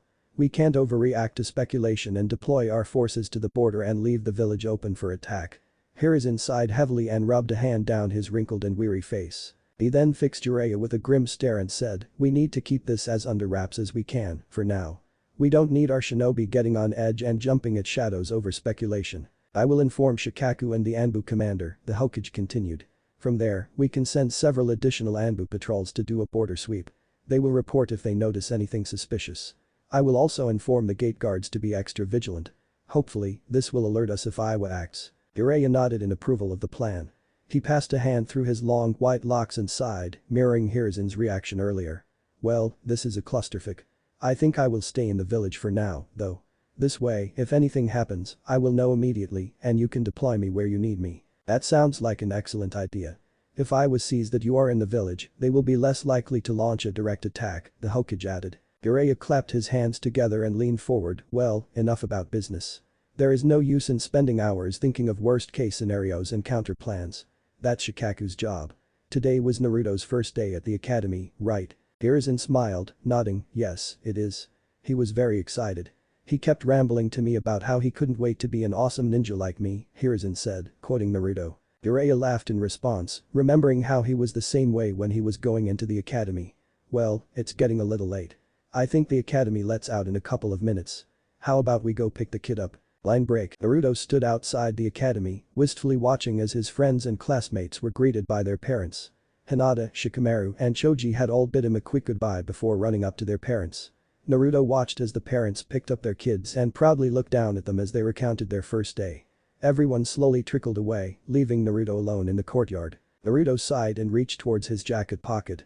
The Konoha bracelet his Jiji gave him for his 6th birthday glinted in the sun, making him pause. Naruto looked down at it and smiled, remembering that even if he wasn't here right now, his Jiji still loved him. He then put his hand in his pocket and grabbed one of the summoning seals for Gamarisu, knowing she would cheer him up. However, before he could pump his chakra into the seal, he heard a boisterous voice bellow, "Hey, Brad. How you doing?" Naruto whipped his head to the side in surprise and beamed as he saw two of his favorite people walking towards him. Jiraiya strode up to him and ruffled his hair. At the same time, the Hokage walked sedately behind him and greeted him, "Hello, Naruto-kun. How was your first day?" "Boring." Naruto childishly pouted. "We didn't do any ninja stuff. All we did was learn about dead people." Hiruzen chuckled and reached out to pat Naruto on the shoulder. "Well, it is important to know about the past so that we do not repeat it. Now, why don't we go to Ichiraku's and you can tell Jiraiya and me about your day." "Yay. Ramen." Naruto yelled, jumping in the air with a fist pump. Jiraiya laughed, reached down, scooped up Naruto, and put him on his shoulders before setting off. Naruto giggled in glee, happy to be so high up. He felt like a giant. The three of them walked along, glad to be in each other's presence. 2 weeks later, Naruto stood alone in his favorite clearing outside the gates of Konoha. He was encircled by the tall, sturdy trees that were Konoha's namesake. Sunlight slipped through the leaves, bathing the forest floor in a golden light.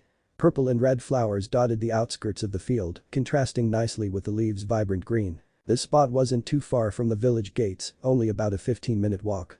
Naruto had plenty of places inside the village he could go to train, but sometimes he liked to venture outside the gates. It felt nice to be out here, away from the stairs and judgment. Whenever he came here, he would go alone, without Haruki, Tabi, or any toads. He loved his friends, but sometimes he just wanted to be by himself to train and enjoy nature. Naruto took a deep breath, sweating lightly. The sun was starting to set, letting Naruto know it was almost time for him to return home. He had been in the forest since 10 a.m., working hard and trying to improve his shuriken jutsu. He had also mixed in some strength and speed training. For strength, he did numerous bodyweight exercises, like squats, push-ups, and pull-ups. For speed, he created his own obstacle course in the trees, forcing himself to pull off unnatural jumps. Now, though, he was working on hitting multiple targets with one throw.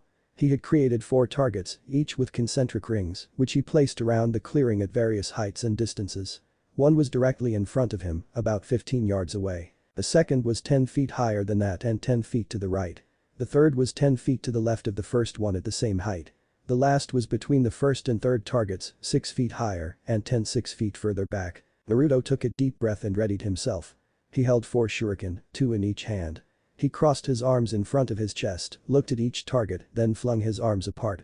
The metal stars whistled through the air, rapidly closing in on their marks. Thud, thud, thud. Naruto waited for the last thud of a shuriken hitting the bullseye, but realized it wasn't coming. He saw he had hit 3 out of 4 of the targets, all relatively close to the bullseye. He groaned, realizing he had completely missed the last one. Darn it. Now I have to go get it, he thought tiredly. However, after a couple of steps, he paused, realizing no sound signaled that the shuriken made contact with anything. He jumped when he heard the crunch of branches and saw 3 masked figures dressed in black appear in front of him. Naruto gawked up at them as they spread out. They were covered entirely in cloth, hiding all discernible features. The only thing visible was their eyes, which bored Naruto. One walked forward, holding up the missing shuriken. "You should be careful with these, brat. You don't want to hit someone by accident," a deep voice chided. He leisurely flipped the weapon in the air, moving it from one hand to the other. "Now, Konoha's Jinchuriki," he said as he snatched the shuriken out of the air, "you will be coming with us. If you resist or try to flee, we will immobilize you." Painfully. His eyes were hard as he gazed down at Naruto, utterly unthreatened by the boy in front of him. Naruto stood still, frozen in shock and fear. He had no idea who these people were. He took a reflexive step back, trying to get as far away from them as possible. His hand shakily reached up towards his jacket's breast pocket to grab a seal for Gamaken. Naruto stopped when he realized he had removed his coat earlier when he was getting hot. He was all alone. The man stalked forward, creeping towards Naruto. Now. No need to be scared," the man mocked. "If you are a good little boy, we won't hurt you much." He reached out to grab the boy when he heard a voice call out in the clearing, making him freeze. "Mama. I don't think that would be such a good idea." Suddenly, a figure materialized in between Naruto and the black-clad ninja. He wore a gray armored vest with a sleeveless shirt underneath. This left his upper arms bare, exposing the small red tattoo on his left shoulder. He also had arm guards that covered long black gloves with metal hand protectors. Finally, his face was covered in a white mask with red markings that Naruto noticed looked vaguely like a dog. Naruto stood in awe of the figure in front of him, but he also felt much safer. He had been around the Hokage enough to know what Konoha's Anbu looked. He also recognized this particular shinobi, even if he didn't know his name. The gravity-defying silver hair was a dead giveaway. Without turning around to look at Naruto, the Anbu spoke, "Naruto, why don't you run along and leave this to me? I'll even give you an escort." Kakashi grabbed a kunai out of his pouch and quickly sliced his thumb. He slammed it on the ground, eyes still fixed on the three in front of him. There was a small puff of smoke and an enormous bulldog with a light blue vest, a spiked collar, and a Konoha headband appeared in front of Naruto. The animal noticed the enemy ninja and growled before taking a step towards them. "Bull, I need you to bring Naruto back to the village right now and take him straight to the Hokage." Bull barked in agreement and turned to Naruto. He picked Naruto up in his mouth and flipped him onto his back before bounding away. "Do you really think we'll let him leave?" The lead ninja asked incredulously. "Yes." The Anbu drawled. "I really do." While this was going on, Kakashi was busy analyzing his opponents. He didn't know anything about them, but he did know they were after Naruto. He had been tasked with guarding Naruto today, so he had followed him out to this clearing. The Hokage wasn't too keen about Naruto training outside the village. Still, he was okay with it as long as an Anbu accompanied him. Kakashi had sensed the three unwanted guests right before they walked into the clearing. The only thing Kakashi could discern was that there were 2 men and 1 woman based on their physical appearance. He had a suspicion of who they were, but now was not the time to ask questions. It was time to eliminate the threats. Kakashi's red eye flashed beneath his mask, noticing that the 3 shinobi were preparing to go after Naruto. Before they could move, Kakashi flung the kunai he was holding and sped through several hand seals. "Page kunai jutsu." Kakashi called before the 1 kunai he threw turned into 20. The kunai flew towards the 3 targets, forcing them to jump apart. 2 jumped to the right and 1 jumped to the left. Kakashi leapt towards the sole shinobi. Right before they touched the ground, Kakashi formed a quick half-ram seal and channeled earth chakra through the ground to where he saw the shinobi would land. The ground softened, turning into mud, causing the masked man to slip. Kakashi closed in on the off-balance man and delivered a devastating kick to his ribs, knocking him away from his comrades. The man grunted in pain as he was flung across the field. He rolled to a stop, but Kakashi was not done. Kakashi used a quick shunshin to appear in front of the enemy after they rolled to their feet. Kakashi threw a straight right at the man's unprotected solar plexus, knocking the wind out of him. He gasped and leaned forward, allowing Kakashi to spin behind him and connect with a debilitating left elbow to the temple. The man staggered away, clearly stunned. Kakashi sped ahead, intent on finishing the fight. He grabbed another kunai from his pouch and drove it towards the man's head. The man managed a feeble defense, throwing his hands up as the kunai descended. Blood splattered over the grass as the kunai plunged through the ninja's right forearm, causing him to cry out in pain. Kakashi ripped the weapon out and stabbed at the man's heart. However, before he could connect, an earth wall sprung up between him and his opponent. Kakashi narrowed his eyes in annoyance and jumped back to avoid the stone-covered fist that obliterated where he was standing. As Kakashi landed, he assessed the situation. In front of him were 2 men, the one he'd wounded and the one who tried to crush him with a stone fist. Off to his right, the female had her hands clasped in the snake seal after creating the earth wall. The one he had fought was severely wounded. Kakashi had rendered his right arm mostly useless after piercing him with the kunai. Kakashi was sure that his kick and punch combo to the chest had fractured at least 2 ribs, and his elbow to the temple should have given him a severe concussion. Consequently, his threat level had been thoroughly reduced. He didn't have much more time to think as the man propelled himself at Kakashi, stone fist cocked back. Kakashi swayed to the left, using his Sharingan to predict where the enemy was aiming. The punch narrowly missed Kakashi's head, and he followed it up with a quick snap kick to the lunging man's legs, causing him to stumble. Kakashi raised his hand to deliver a chop to the back of the man's neck, but he was forced to duck as a mud bullet sailed over his head. Deciding to deal with the woman first, Kakashi kicked off the man's back and sped towards her. Kakashi raced through 6 hand seals before ending on the tiger seal. He took a deep breath before rearing back and expelling an enormous fireball at the woman. Fire style. Great fireball jutsu. Kakashi thought as the fireball raced across the ground towards the woman, incinerating the grass. The woman countered the fireball by slamming her hands on the ground and raising a protective earth wall. The flames smashed against the wall, but the woman kept her hands pressed into the ground, continually pumping chakra through the wall. However, when the fire subsided, she saw a figure dart around the left side of the wall. She hastily rose up to engage him into jutsu. They exchanged several rapid blows, her enemy dodging all of her attacks. Eventually, she was able to land a solid punch to his chest, stunning him. Suddenly, to her horror, he burst into lightning, electrocuting her. The real Kakashi emerged at the other side of the wall and flung a lightning-charged kunai. The kunai flew towards the woman, immobilized due to the electricity coursing through her body. The kunai pierced her head, killing her instantly. Her body convulsed once more before she collapsed to the ground, blood pooling around her head. "Mary?" Kakashi heard from behind him. Whipping around, he saw the wounded man stagger to his feet, glaring murderously at Kakashi. "I'll kill you, you bastard." He lurched forward, clumsily going through hand seals. He reached down and brushed his left hand along the ground, drawing up a crudely shaped earth sword. He lunged at Kakashi and sloppily slashed at his head. Kakashi could tell the man was clearly hampered by both his injuries and his rage.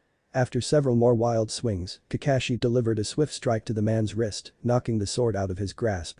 He followed up with a kick to the side of the knee, knocking the assailant down. He finished with a swift kick to the temple, knocking out the man.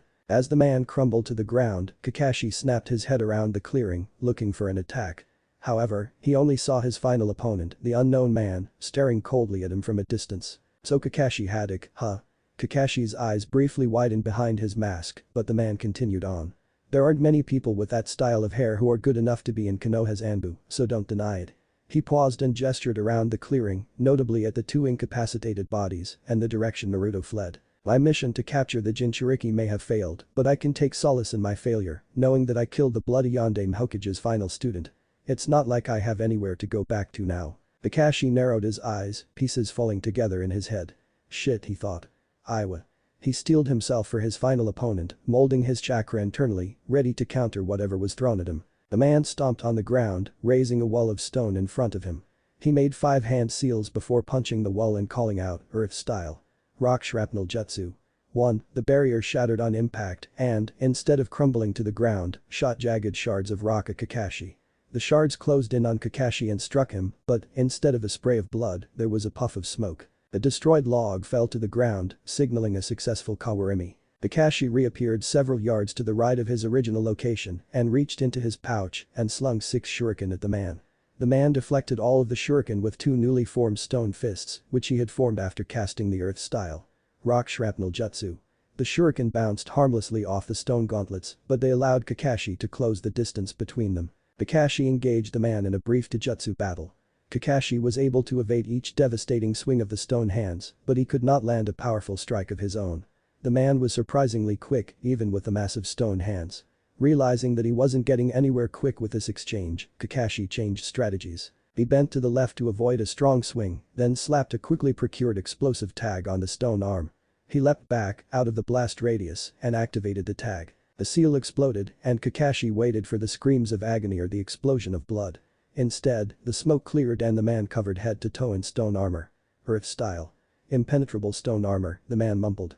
The exterior of the armor was singed from the explosion, but he was otherwise okay. Kakashi didn't have much more time to analyze the technique before the man launched himself at Kakashi with surprising speed. Kakashi ducked under a haymaker to the head, then leapt over a sweeping kick aimed at his legs. However, in the air, Kakashi realized his mistake when he saw a punch aimed at his chest. Kakashi defensively crossed his arms in front of his chest, but he was still rocketed backward by the strike. Kakashi felt his forearms creak from the blow and knew that they would be heavily bruised. Maybe I shouldn't get into jutsu fight with a guy covered in stone, he thought ruefully. He backflipped away, avoiding an axe kick, and saw the man make several hand seals and slam his palm on the ground. Earth style. Tearing earth turning palm. 3. The ground rumbled before cracking and turning in on itself. Kakashi's had to channel chakra to his feet to prevent himself from falling. That move almost cost him as the man sped across the upturned ground, one stone gauntlet elongating into a stone sword. Kakashi sped through 4 hand seals and pointed 2 fingers on his right hand at his charging enemy. Chakra gathered at the tips of his fingers, crackling with barely restrained energy. The lighting took the form of an arrow before shooting ahead. Lightning style. Lightning arrow. 4, he called. The arrow crackled as it raced over the ground. The charging man tried to leap to the side to avoid the bolt, but he was too close and slightly too slow. The arrow tore through his left arm, obliterating the stone armor. He screamed when the jutsu sliced into his arm, opening a large cut. Blood fell freely from the wound, staining the grass red. He glared at Kakashi behind his stone helmet, gripping his bleeding arm. However, Kakashi wasn't done. After firing the lighting arrow, he had immediately transitioned into a second jutsu. Lightning style. Electromagnetic murder. 5. Lightning ripped across the ground, destroying the ruined earth. The man leapt into the air to avoid the jutsu, but this was precisely what Kakashi had hoped for. Kakashi threw a lightning-charged kunai at the airborne man's head. He jerked his head to the side to avoid the kunai and looked down to see Kakashi move through several hand seals. Kakashi extended his right arm towards the ground and gripped his wrist with his left hand. The sound of birds chirping echoed throughout the clearing as lightning exploded from Kakashi's hand. The man panicked, immediately recognizing the jutsu. He shifted all of his stone armor to the front of his body as he descended. He knew it was a feeble defense at best, but he hoped that the extra chakra and material would slow down the blow to make it non-fatal. He saw Kakashi tense, ready to leap at him, and the man extended a stone blade from his right arm, intent on striking Kakashi when he attacked. However, before Kakashi attacked, there was a puff of smoke and a kunai clattered to the ground. Kakashi suddenly appeared behind the man, replacing himself with the kunai he had thrown earlier. Normally, it would be impossible to perform a kawarimi while using another jutsu. Kakashi was anything but normal, though. He wasn't considered a prodigy for nothing. Kakashi plunged the chidori through the right side of the man's back, easily piercing his armor. The man gave a silent cry as they both plummeted to the ground, leaving a small crater upon their impact. The stone armor fell away as the chakra supplying it ceased, and Kakashi pulled his hand from the body. "That was a little homage to my sensei," Kakashi whispered. "I may not have his Hiraishin, but I think that move is pretty effective, nonetheless." Kakashi reached down and ripped the mask off the bleeding shinobi. "Shit," he said aloud. He recognized the body beneath him. This was Ozai Shirei, an A-rank jonin from Iowa. He was suspected of having been involved in several assassination attempts. It was the main reason he was an A-rank shinobi. He was formidable in combat, but he was known as a lethal and effective assassin. It was clear he had been sent to take Naruto because of his infiltration expertise. Kakashi sighed, knowing this would cause trouble. He formed a shadow clone to clean up the mess while he slung the only unconscious body over his shoulder. After the shadow clone had sealed the two corpses into scrolls, Kakashi gave one last look around the clearing before heading to the Hokage's office. He was not looking forward to this debrief at all. Meanwhile, Hiruzen was sitting at his desk, diligently doing his paperwork. He found the monotonous task of the paperwork helped calm his nerves. Ever since Jiraiya had told him about Iwa's scheme, he had been on edge. He almost jumped when he heard the commotion in the hallway in front of the hall. There were some yells of surprise and the pounding of feet, and then his door burst open. Naruto rode into his office on Bull, Kakashi's summon, looking pale and panicked. Hiruzen sprung out of his seat and rushed over to his surrogate grandson. He scooped Naruto up in his arms and placed him on the ground. Holding Naruto's shoulders, Hiruzen did a cursory check of Naruto to make sure he wasn't wounded. He was glad the boy had no visible wounds, but the boy was slightly shaking in his arms. "What happened, Naruto-kun?" Hiruzen asked calmly, trying to not scare the boy any further. "I was training in the forest and some guys or ninjas or people dressed in black jumped out of the trees. They were all around me and I didn't know what to do. I started backing up. I was so scared, Gigi. They tried to take me. They said some stuff, but I wasn't listening. I'm pretty sure they told me to come with them or they'd hurt me. But then some guy or Anbu or someone with silver hair jumped in front of me. He started talking to the guys and then told me to run. He summoned this giant dog who grabbed me, then we ran away. We came here right away," Naruto stammered. Hiruzen had a little trouble deciphering the distraught boy's words, but he got the gist. Some people had tried to kidnap Naruto, and Kakashi had stepped in. He got a sinking feeling in his stomach and suspected who was behind this. The Hokage soothingly rubbed Naruto's back as he discreetly bit his thumb and placed it on the ground. There was a small puff of smoke and a miniature monkey arrived. "Go get Jiraiya right now. Tell him it is an emergency and he needs to come immediately," Hiruzen whispered, trying not to disturb Naruto. After the monkey disappeared, Hiruzen turned to the wide-eyed Naruto. He gently picked up Naruto and placed him on the couch in front of his desk. He then slowly removed his Hokage's robes and draped them over Naruto's shoulders. Hiruzen sat down next to Naruto and wrapped him in a one-armed hug. "It's okay, Naruto-kun. I am here now. No one will harm you now." Simultaneously, with his free hand, the Hokage was signing to his Anbu to support Kakashi immediately and see if there were any other Iowa shinobi in the area. The hidden Anbu in the office blurred away after their leader finished. Soon after the Anbu had left, there was a puff of smoke in the office and an irritated Jiraiya appeared. "What do you want, sensei?" "I was doing my research." Jiraiya trailed off at the end when he saw a shaking Naruto, shrouded in the Hokage's robe sitting on the couch. Jiraiya immediately sobered and looked at Hiruzen. "What happened?" he asked coldly. "Maybe I can help explain," a voice sounded from the window. The room's 3 occupants turned to see who the new arrival was. They immediately relaxed when they saw a familiar shock of silver hair. A slightly bloody Kakashi slipped into the room and unceremoniously dropped the unconscious shinobi on the floor. "Anbu-san. You're okay." Naruto cried, elated that his protector was okay. Kakashi inclined his mask in Naruto's direction. "Yes, I am Naruto-kun. No need to worry about me," he reassured. "I grabbed your jacket, by the way," he said before tossing an orange jacket at Naruto. Naruto snatched the jacket out of the air and clutched jacket to his chest. He then fumbled with the pockets before grabbing a piece of paper. He quickly channeled chakra through the seal and a familiar toad appeared in his lap. Gamaken took in his surroundings and saw that his best friend was clearly distraught. "What's wrong, Naruto-san? Are you okay?" he asked worriedly. Naruto nodded, seemingly unable to speak at the moment.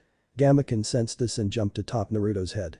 He knew this was Naruto's favorite spot for him to sit, so he knew that this would comfort him. He felt Naruto slightly relax after he felt the familiar presence on his head. Kakashi looked at the Hokage and spoke, "I'd be happy to debrief, but I think it would be best if we kept this on a need-to-know basis." He gave a pointed look at Naruto, and Hiruzen got the hint. Hiruzen turned to Naruto and gently squeezed his shoulder to get his attention. "Naruto-kun, why don't you stay at my house tonight? You can sleep in the guest room next to mine." Naruto nodded, relieved that he would be close to his Jiji. Hiruzen formed a shadow clone to escort Naruto and Gamaken to his home. They departed, the long Hokage's robes trailing behind Naruto. After the door shut behind the departing trio, Hiruzen rose from the couch and moved to sit behind his desk. He sank into the chair and wearily sighed, rubbing his face. Hiruzen steeled himself and turned to look at Kakashi. "Explain." Kakashi nodded and removed his mask. He gave a full retelling of the events from his arrival to the final combatant's identity. "In my opinion, Hokage-sama, it's clear that Iwa was trying to abduct Naruto. Fortunately, I don't think they know he is Minato-sensei's son. Unfortunately, they know he is the Jinchuriki of the Kyuubi," Kakashi finished. "Well, I guess we know what Iwa was planning," Jiraiya commented dryly, earning a glare from Hiruzen. "Damn it all," Hiruzen said, pounding the table. "I should have known that old bastard would have done something like this. He's clearly preparing for something big. It's the only reason he would try and seize another Jinchuriki. Hopefully, this guy," Kakashi kicked the unconscious man on the ground, eliciting a groan of pain, "will be able to provide some information." Hiruzen grunted in agreement. "I'll have him taken to Ibiki or Inoichi immediately, along with the two corpses. The two of them will be able to gather something useful between these three. I'll create a plan of action after I have more information." "Sounds good to me," Jiraiya supplied, "but we need to figure out what to do with Naruto." He paused before continuing, "You saw how shook the kid was. This clearly rattled him. We need to do something for him. We can't leave him alone right now." "I agree. I don't know if Naruto caught that they called him a Jinchuriki, but I hope not," Kakashi added. "You're both right. From now on, Naruto is prohibited from leaving the village. I will increase the watch kept on him and I will assign a new bodyguard for Naruto that will have a more visible presence. He or she will accompany him around the village and develop a bond with him. I have some candidates in mind, but I would be happy to take suggestions." Kakashi braced himself and stepped forward. He took a deep breath and spoke, "I will do it, Hokage-sama." Hiruzen smiled at him, but Kakashi continued on. "It is time I conquered my demons. I cannot live in the past anymore and let my fears control me. Let me watch over Naruto, Hokage-sama." Hiruzen smiled, nodding proudly at the young Anbu captain. He had hoped that Kakashi would volunteer himself. He didn't want to have to force the boy to watch over Naruto, but he was clearly the best choice. He was one of the strongest ninja in Konoha, and he was one of the few who genuinely cared for Naruto. He saw him as more than just a Jinchuriki. "Very well. Kakashi, you will watch over Naruto the majority of the time. Effective immediately, you are removed from the Anbu Corps. To truly watch over Naruto, you will need to leave your mask behind. However, you will still be expected to conduct missions. This was a brazen attack on our borders and we will need one of our most recognizable shinobi out in the field." Kakashi nodded, resigned to leaving Anbu. He enjoyed being in the Corps. He cherished his comrades and was proud of the work he did to protect his village. Now, though, he needed to build a new bond he would cherish and protect a person he had been ignoring for too long. "Well, that's all fine and dandy, but we need to do more. The kid will be protected, but it won't be long before he's put in danger again. It's our worst kept secret that Naruto is a Jinchuriki, but it's still concerning to realize that Iwa knows. He needs to be trained to defend himself, should he need to. I'd teach him myself, but I can't stay in the village for much longer. I need to head out and see if this Iwa incident is an isolated event or the start of something bigger. I can also train him while I'm watching him," Kakashi chimed in. "Okay," Jiraiya continued, acknowledging Kakashi's comment. "Let's both think about what we want to teach the kid tonight, then meet back here at 10 AM tomorrow. We can go over our plan, then head over to Naruto's place and talk to him."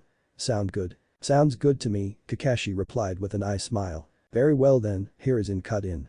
"We can regroup tomorrow to discuss our plans for Naruto's future. For now, though, let us focus on the pressing issue of Iwa. Kakashi, take this prisoner to T and I Jiraiya, you and I will discuss possible plans for the future." Dismissed. Kakashi retrieved the unconscious body and bowed before leaving in a shunshin. Jiraiya then walked over to the couch in front of the Hokage's desk and they began discussing what to do with Iwa. The next day, after Naruto returned from his night at his Jiji's house, he had immediately summoned Gamaken and Gamarisu. He wanted as much company as he could get. Haruki was relieved to see her friend because she had been worried after he didn't return home the night before. Tabi was also there, lounging in the sunlight that streamed through the window in Naruto's kitchen. Naruto walked over to Tabi and carefully picked her up before walking over to the couch. The cat gave a surprised cry at being woken up, but she allowed herself to be carried by Naruto. Naruto settled on the couch and Tabi nestled herself into Naruto's lap and resumed her slumber. Haruki walked over to Naruto, excited that he was home. However, she could see that something was wrong. Naruto was staring into space and was clearly not in the mood to play. Sensing her friend's inner turmoil, she curled up by his feet to give him some comfort. Gamaken and Gamarisu also sensed Naruto was in a strange mood, so they did not bother him. Gamaken hopped on top of Naruto's head and relaxed, while Gamarisu perched atop Haruki. Even though Naruto was surrounded by his companions and in his apartment, his mind was miles away. He couldn't stop thinking about what happened yesterday. He had been shaking for hours afterward and was very restless. However, the Hokage and Jiraiya had both assumed it was because he was scared of the people who tried to take him. That was only partly true. Naruto had been afraid, but he was also angry. Angry at himself. He was shaking because he felt so helpless in that clearing, surrounded by unknown people. He knew that if that Anbu hadn't shown up, he would have been defenseless against them. He could have tried to fight them with Gamaken, but he knew they would have easily beaten him. He could have tried to run, but he knew they would have easily caught him. He was angry at himself for being so weak. He trained a lot, but it didn't matter in that situation. He realized he didn't know how to defend himself. Naruto ground his teeth in frustration. He had a feeling he wasn't going to get much help in the academy. His sensei, Hinata, had made his feelings toward Naruto very clear on the first day. He would have to increase his own training. He tightly clenched his fists and resolved to never feel that helpless again. He would train harder than he ever had before. He would work himself to exhaustion every night, then he would get back up and do it again the next day. Naruto jumped at the knock on the front door, startled out of his thoughts. Damn it. I've got to relax. I can't be this jumpy. He gently moved Tabi to the other side of the couch and walked to answer the door. He opened the door and saw Jiraiya and a silver-haired man with a mask covering half his face. Naruto thought he recognized that hair and sniffed the air to see if he remembered his scent. His eyes lit up in recognition when he realized who this person was. "You're that Anbu from yesterday," Naruto yelled, pointing at the man. The unmasked Anbu rubbed the back of his head and gave Naruto an eye smile, which Naruto thought was weird. He curiously eyed the toad atop Naruto's head but mentally shrugged and answered the blonde instead. "Yup. That was me. Naruto, I'd like you to meet Kakashi," Jiraiya introduced. "He's been an Anbu for many years and, as you guessed, he was the one who saved you yesterday." He saw Naruto suppress a frown and filed it away for later. "May we come in?" "Oh yes. Of course. My bad," Naruto said sheepishly. He moved to the side and waved them in. Jiraiya and Kakashi walked into Naruto's apartment and took a seat near the dining room table. After Jiraiya and Hirazen's first visit to his apartment, Naruto had bought 2 more chairs for his guests. Kakashi looked around the room and recognized all of the animals.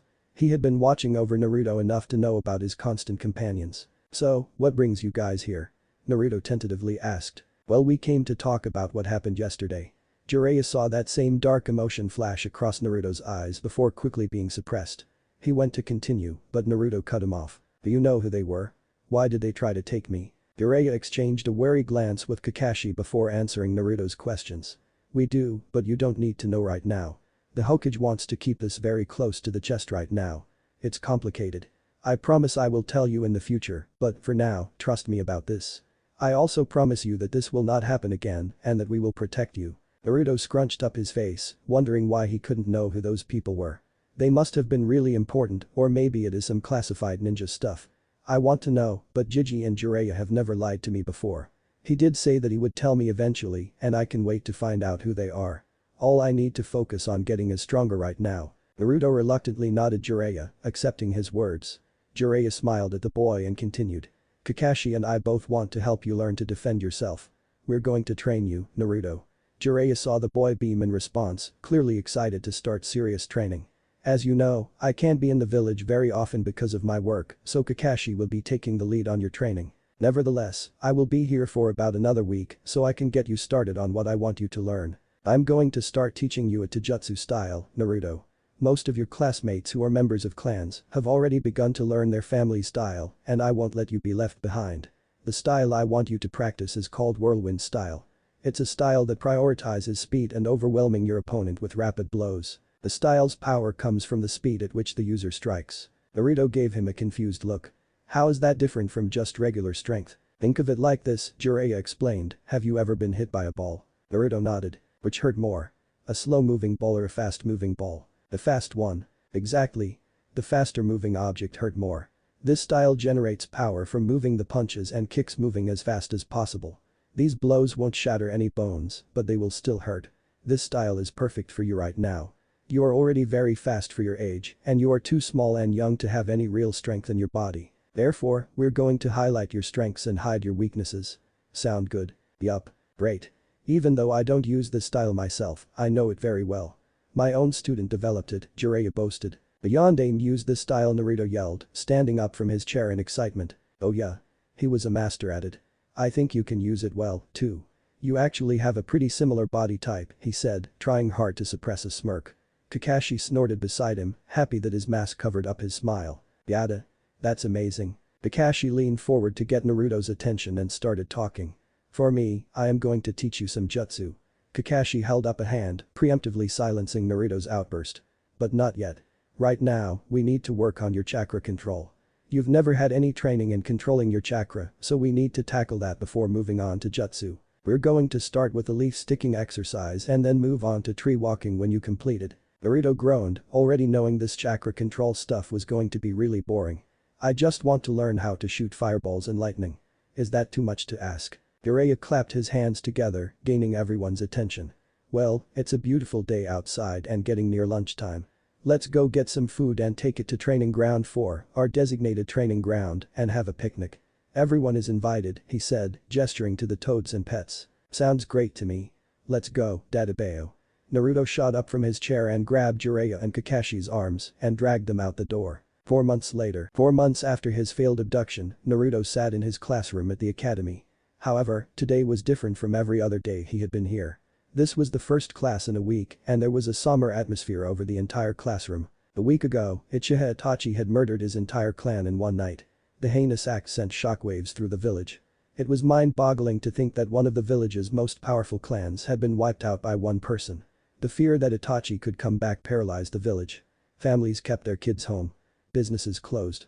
The academy stopped teaching. The only activity was the constant presence of shinobi running across rooftops policing the village. Still, no matter how much the village wanted to mourn, it had to resume functioning. Konoha tried its best to hide the deep wound it had suffered behind a facade of normalcy. This is why Naruto found himself in the academy a week after the tragedy. He remembered when his Jiji had told him what happened. He couldn't believe it. How could someone kill their whole family? Also, how powerful was Itachi that he could do that? Naruto was determined, though, to try and help Sasuke. I know what it's like to be alone. I'm not going to let him suffer through this by himself. I'm sure he'll be happy to have a friend now, he thought to himself. The door swung open and the scattered quiet whispering immediately ceased. A disheveled-looking Sasuke walked into the classroom. He had dark bags under his eyes, his messy hair stuck up at odd angles, his clothes were wrinkled, and a scowl was plastered on his face. Hinata reached out to give a reassuring pat on Sasuke's shoulder, but Sasuke brushed by him. The supportive words Hinata had planned to say died on his tongue as he watched alone Uchiha trudge to his seat. Some students tried to come up to talk to Sasuke as Hinata prepared himself for class, but Sasuke ignored them all. Most took the silence as a sign to leave, but some particularly persistent girls ignored the warning. Eventually, Sasuke snapped and glared at the girls, startling them and scurrying them back to their seats. Maybe now isn't the best time to talk to him. I'll try at lunch, Naruto concluded. Line break. Lunchtime came and Naruto was busy hunting for Sasuke. Naruto told his friends that he had something he wanted to take care of and he would talk to them later. He spent the whole lunch period searching for Sasuke, but to no avail. No matter where he looked, he could not find the elusive Uchiha. Realizing he would have to wait until after school to find him, Naruto shoveled his lunch into his mouth and returned to his seat. Line break. When the bell rang, signaling the end of the day, Sasuke bolted from the classroom. Naruto tried to catch up to him, but it was in vain. He sighed and contemplated going home and trying tomorrow. No. I said I would do this today. It's not like he will be any different tomorrow. I've got to try and help him, he thought determinedly. Naruto set off, looking around the village to try and find Sasuke. After several hours of searching, Naruto found Sasuke. He was sitting by himself by the side of a river, feet dangling over the water. Naruto smiled, happy he had found him and walked up to the boy. Hey there, Sasuke. I'm Naruto. We've never really talked before, but we're in the same academy class. Sasuke didn't acknowledge Naruto's presence, but Naruto continued on regardless. Anyway, I'm really sorry about what happened to your family. Naruto grimaced when he saw Sasuke's shoulders tense. Maybe that wasn't the best thing to say. He took a deep breath, deciding it was too late to turn back now. I know what it's like to be alone, and I want to be your friend. No one deserves to be alone, Sasuke. Silence. Hello? Earth to Sasuke. Can you hear me? Silence. Hey, I'm sorry about what I said earlier, that may not have been the best thing to say, but I'm just trying to help. Shut up. Sasuke rounded on Naruto, fury burning in his eyes. I didn't ask for your or anyone's help. Just leave me alone. I don't want or need a friend. All I need is justice. With that, he stood up and stalked away, angrily bumping Naruto as he walked by. Naruto stared incredulously at Sasuke's retreating form. He couldn't believe what just happened. All I wanted to do was help. That jerk. That asshole. Naruto scowled and walked away in the opposite direction of Sasuke. 1 week later, Naruto sat in his apartment, staring down at his table. He was idly flipping a shuriken around in his hand while thinking about the conversation he had earlier that day. Flashback, the sound of fists colliding with wood rang out across training ground 4. Naruto was training with Kakashi for the first time in 2 weeks. The Hokage had explained to Naruto that Kakashi was out on a critical mission and would be out of the village for an extended period. It just so happened that Kakashi left the day after the Uchiha Massacre happened and returned after Itachi was officially labeled a missing nin. Naruto was no genius, but he was able to connect those dots that Kakashi went after Itachi. Thud, thud, thud, crack ah. Naruto recoiled, grabbing his now bloody hand. He had punched the training post too hard and split open his knuckles. Are you alright, Naruto? You seem distracted today. Kakashi calmly asked. I'm fine, Naruto dismissed. Don't lie to me. Fine. It's stupid Sasuke team. He's such a jerk. There are so many people trying to be kind to him and be his friend, and he keeps rejecting them all. Every day, girls just throw themselves at him, fawning over his good looks and mysteriousness. And, every day, he harshly rejects them, telling them to go away. Adults try and talk to him and offer him gifts, and he brushes them off. He's got all this attention and people caring about him, but he treats them all like dirt. Naruto yelled. He looked down, clenching his fists. He continued, more quietly this time, I know he's alone now, and I know he's hurting. But, he's throwing away everything I've ever wanted. I know what it's like to be alone and try to befriend him, but he ignores me every time. I know his pain, but he won't let me help. Kakashi stared down at him, considering Naruto's words. He then gave Naruto an eye smile and said, that's true. You do know what's it like to be alone. Naruto smiled, happy that Kakashi was taking his side. But, you don't know what it's like to lose everything. Naruto's eyes widened in shock, not expecting that response. He opened his mouth to speak, but Kakashi cut him off. You do know what it's like to have nothing, but you don't know what it's like to have everything taken from you. I'm not trying to be insensitive, Naruto, but you never had anything to begin with. I know about your early life, and I'm sorry I wasn't there to help you more. I understand that the Sandaime was the only person you had for a long time, and you clung to him like a lifeline. Now, though, you have a lot of people. You have the Hokage, Jiraiya, me, your pets, the toads, and your friends at school. Sasuke grew up in a clan, surrounded by family. He had a brother that loved him, cousins to play with, and a mother who doted over him. He knew what it was like to feel love. Then, one night, he returns home to see the brother he looked up to had slaughtered his entire family. He had everything stolen from him in one night by the person he loved the most. Naruto was shocked. He had never thought about it like this. Kakashi sat down on the grass and beckoned Naruto over to him. Here, let me take care of that cut. Naruto walked over to Kakashi and sat down next to him while he wrapped his hand. You know, Kakashi abruptly said, interrupting the silence, I was one of the first ones to arrive at the Uchiha compound that night. When I got there, I saw bodies strewn about, the streets overflowing with blood. I saw entire families massacred in their living rooms. And, amid all of this devastation, I found one boy, kneeling in the middle of the street. He was covered in blood, his white shorts stained red. I ran up to him to see if he was alive. When I got to him, he looked at me with wild bloodshot eyes, then collapsed in my arms. That boy was Sasuke. Kakashi stood up, finished with the bandage.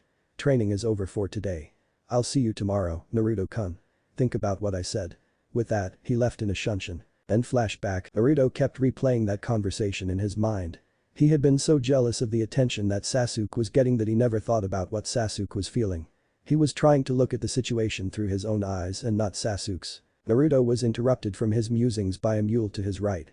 Naruto looked and softly smiled at the two newest additions to his family. 3 months ago, Tabi had given birth to 2 kittens. One was a completely black cat with a white diamond on his head, while the other was completely white with a black diamond on her head. They had just been weaned from their mother, and Naruto was deciding what to do with them. Even though he loved Tabi and cats, he didn't think he could take care of 2 new kittens. As he stared down at the kittens, he was struck by an idea.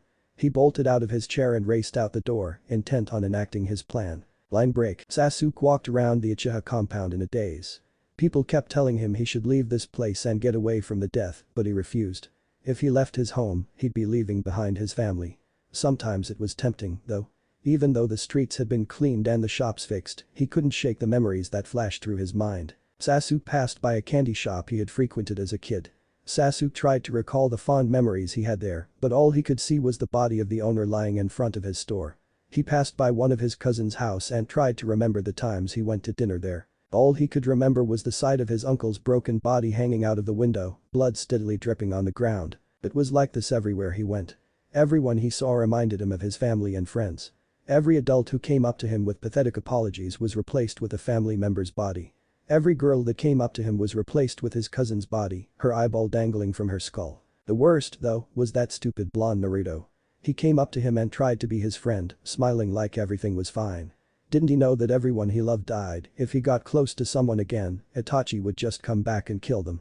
And how dare he act like Sasuke should just smile and be okay with what happened. He said he knew what it was like to be alone. Bullshit. He didn't know anything. He didn't know what it was like to walk through an empty compound. Sasuke's internal rant was cut off when he arrived at his house and saw a small cardboard box. Sasuke warily walked up to it, unsure what it was. When he got there, he saw 2 kittens asleep in a box with a note taped to the side. Sasuke picked up the note and read it aloud. No one deserves to be alone. Take care of them. Naruto. Sasuke reread the note and looked down at the box. He was about to throw it away and ignore the box when one of the kittens yawned and woke up. A white kitten looked up at him with wide, innocent eyes and jumped out of the box. It walked over to him and rubbed itself against his leg. Sasuke froze, unused to the feeling. The cat looked up at him with pleading eyes and started to claw at his legs. Sasuke gingerly reached down and picked up the kitten. The kitten, which Sasuke realized was a girl, purred in his grasp and rested her head on his shoulder. Sasuke gaped at the cat, suddenly unsure what to do. After standing frozen for several minutes, Sasuke eventually put the kitten back in the box with her brother, picked it up, and walked inside. As the door closed, Sasuke was unaware that his wounded heart was starting to heal. 6 months after last chapter, in Konoha's training ground 4, 2 people were locked in an intense stare-down. One was a short blonde-haired boy, dressed in a black shirt with a red spiral on the front and back, a pair of blue shorts, and a pair of blue shinobi sandals. Across from him was a tall, lanky man with spiky silver hair. He wore the traditional garb of a Konoha jonin, with the notable exception of a mask covering the lower half of his face and his headband covering his left eye. The two stared at each other, wholly focused on the task at hand. Both were tense, waiting for the other to move. Suddenly a shrill sound rang out, causing both people to relax. In time. 2 minutes with a leaf stuck to your forehead, back of your hands, and the top of your feet. Good job, Naruto. I'd say you've got the leaf balancing exercise down. And, since you completed tree walking exercise, I think you've got a good enough grasp on chakra control for now. Naruto grinned, grateful for the praise. He flopped down on the ground underneath the shade of one of the trees surrounding the training ground. Kakashi strode over and sat down next to Naruto, ruffling his hair in congratulations. Thanks, Kakashi-sensei. It feels good to finally be done with that. I can't believe it took me so long to complete it. Mama, don't worry about it, Naruto. Before this, you had never learned to control your chakra. Naturally, this would take a while. Well, that and the fact that you have massive chakra reserves, Kakashi internally amended.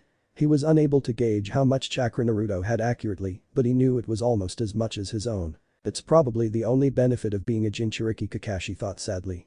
He wished he could talk to Naruto about his status as a Jinchuriki, but the Sandaime had been very clear that it was not his place. The Hokage had said he would personally tell Naruto about his burden when he became a genin. Frankly, Kakashi thought that was a bad idea. Naruto had plenty of time right now to train with the Kyuubi's chakra. Once he became a genin, he would be busy with missions and team training. He would not have much time for something as sensitive as Jinchuriki training.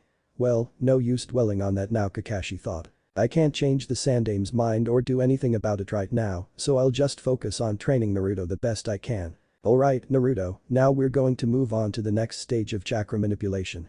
Naruto groaned in response, not looking forward to more boring chakra work. Kakashi chuckled and patted him on the back. Don't worry, Naruto. I am sure you are going to like this. We're beginning elemental chakra manipulation. Naruto brightened up at this, excited to start learning some jutsu. Yada. I'm going to learn how to shoot fireballs and make earth monsters, he yelled, fantasizing about all the cool things he was going to do. His eyes glazed over as he pictured himself rescuing a kingdom while raining fireballs down on enemies. Kakashi looked fondly at Naruto. His innocence and excitement were contagious, and it was nice to see him so happy after his tough childhood. Well, not exactly. First, we need to find out what your affinity is, Kakashi stated, interrupting Naruto's daydreams. Naruto blinked twice, then looked at Kakashi questioningly. How are we going to do that? Kakashi pulled out a small, white piece of paper from his pouch and held it up. You're going to channel chakra through this piece of paper, just like you would for one of your summoning seals. The paper will react to your chakra, and it will show us what your natural affinity is. If the paper catches fire, your affinity is fire. If it splits in half, it's wind. If it wrinkles, it's lightning. If it turns into dirt and crumbles to the ground, it's earth. Finally, if it becomes wet, it's water. Got it? Naruto nodded, figuring it was simple enough. He took the piece of paper from Kakashi, anxious to find out what his element was. He channeled chakra through the seal with bated breath.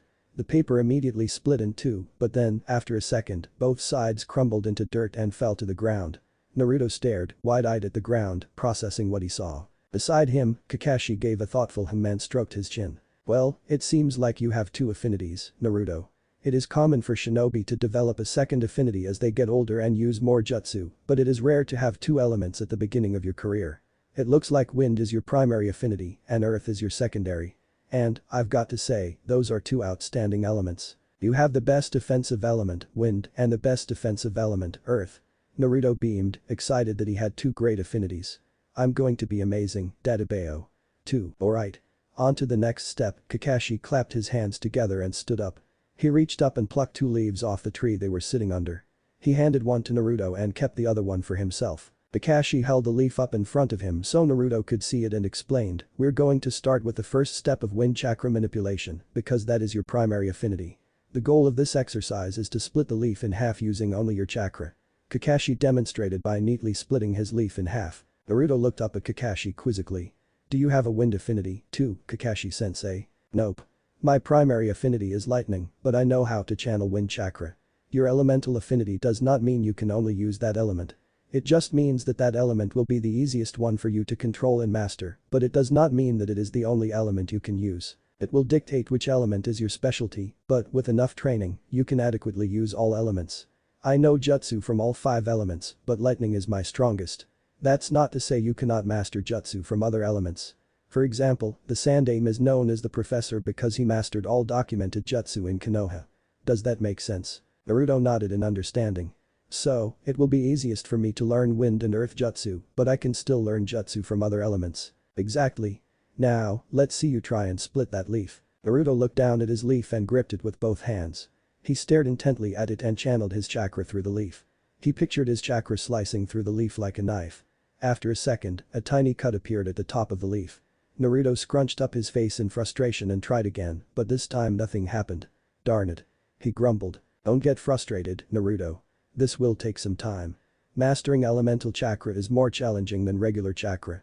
Try and make your chakra as sharp and compact as possible to cut the leaf. However, don't forget about your other training. You've improved with the whirlwind style.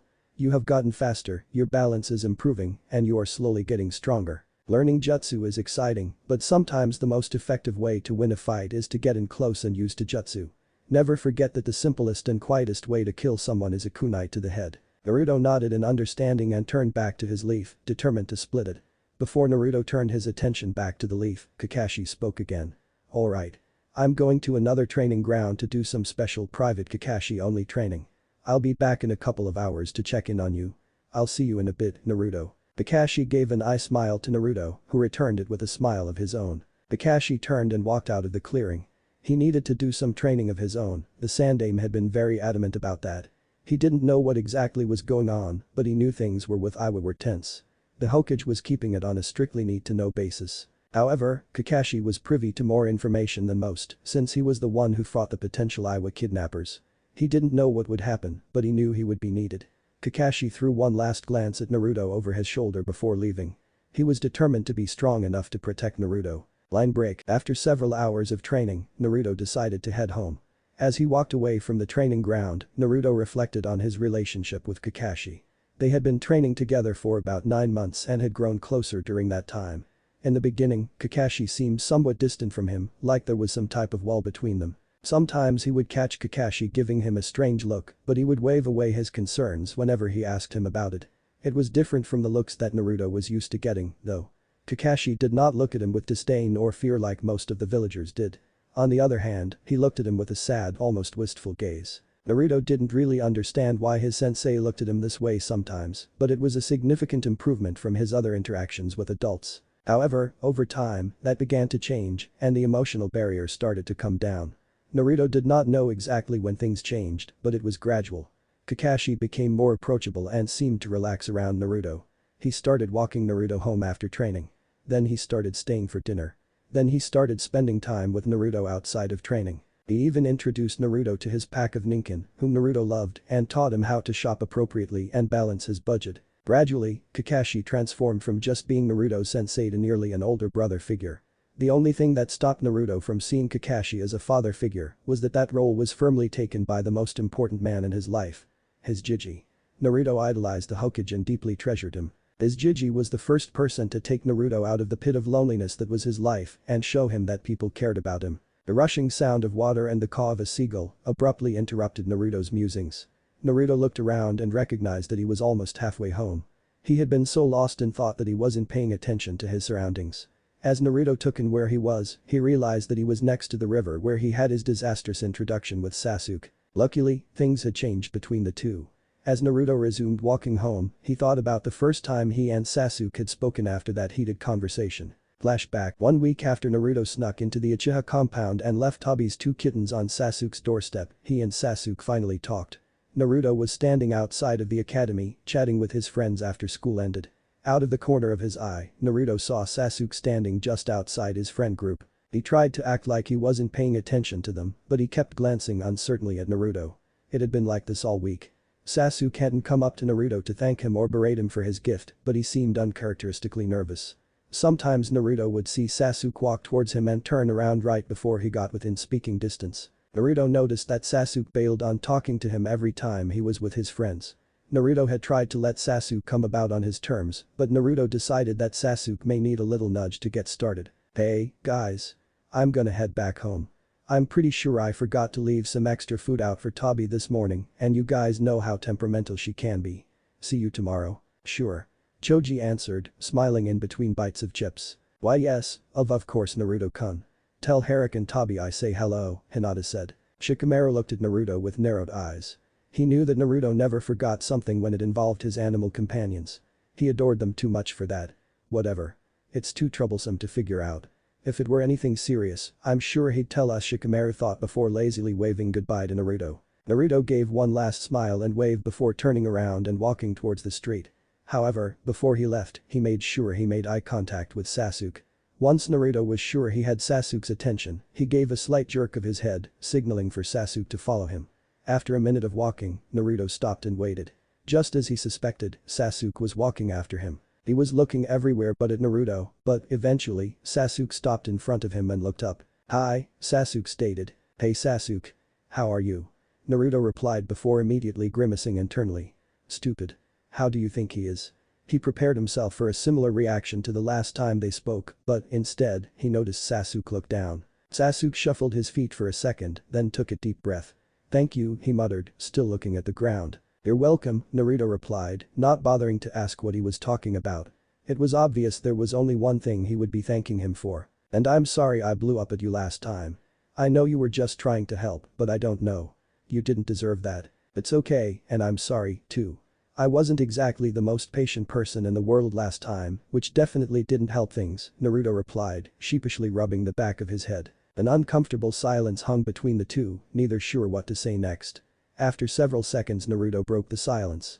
So what did you name the kittens? Sasuke looked up, grateful for the new topic. Shiro and Kuro. Naruto squinted his eyes in thought and then gave Sasuke a deadpan stare. You named your cats white and black. That's boring. A slight blush colored Sasuke's face and he grumbled, I thought it sounded good. Naruto laughed at Sasuke's lame answer, earning a scowl from Sasuke. After he reined in his laughter, Naruto looked back at Sasuke. Can I go see them? They lived with me for a while. Sasuke paled in response and a pained expression flashed across his face. No, he quickly responded. A week ago, Naruto would have gotten angry at Sasuke's response, thinking it was rude. However, now, Kakashi's words came to mind. Naruto remembered his horrifying description of the Uchiha compound after the massacre and that Sasuke's brother had caused it all. Now, Naruto understood that Sasuke was not ready to let someone into his home. He was not ready to act like everything was okay. Naruto saw Sasuke start to turn away and stopped him. Would you like to come to my apartment and meet Shiro and Kuro's mom? She's my cat. Sasuke paused, uncertain of what to say. On the one hand, he was still hurting and was not fully ready to get close to someone. On the other hand, he did not want to go home. He refused to move away from his clan's compound, but the memories still caused him a lot of pain. The more time he spent away from that place, the better. After a minute of deliberation, Sasuke relaxed and nodded at Naruto. Yeah. That'd be nice. Naruto grinned and gestured for Sasuke to follow him. The two walked in silence, but it was different than before. There was no underlying tension or uncomfortableness.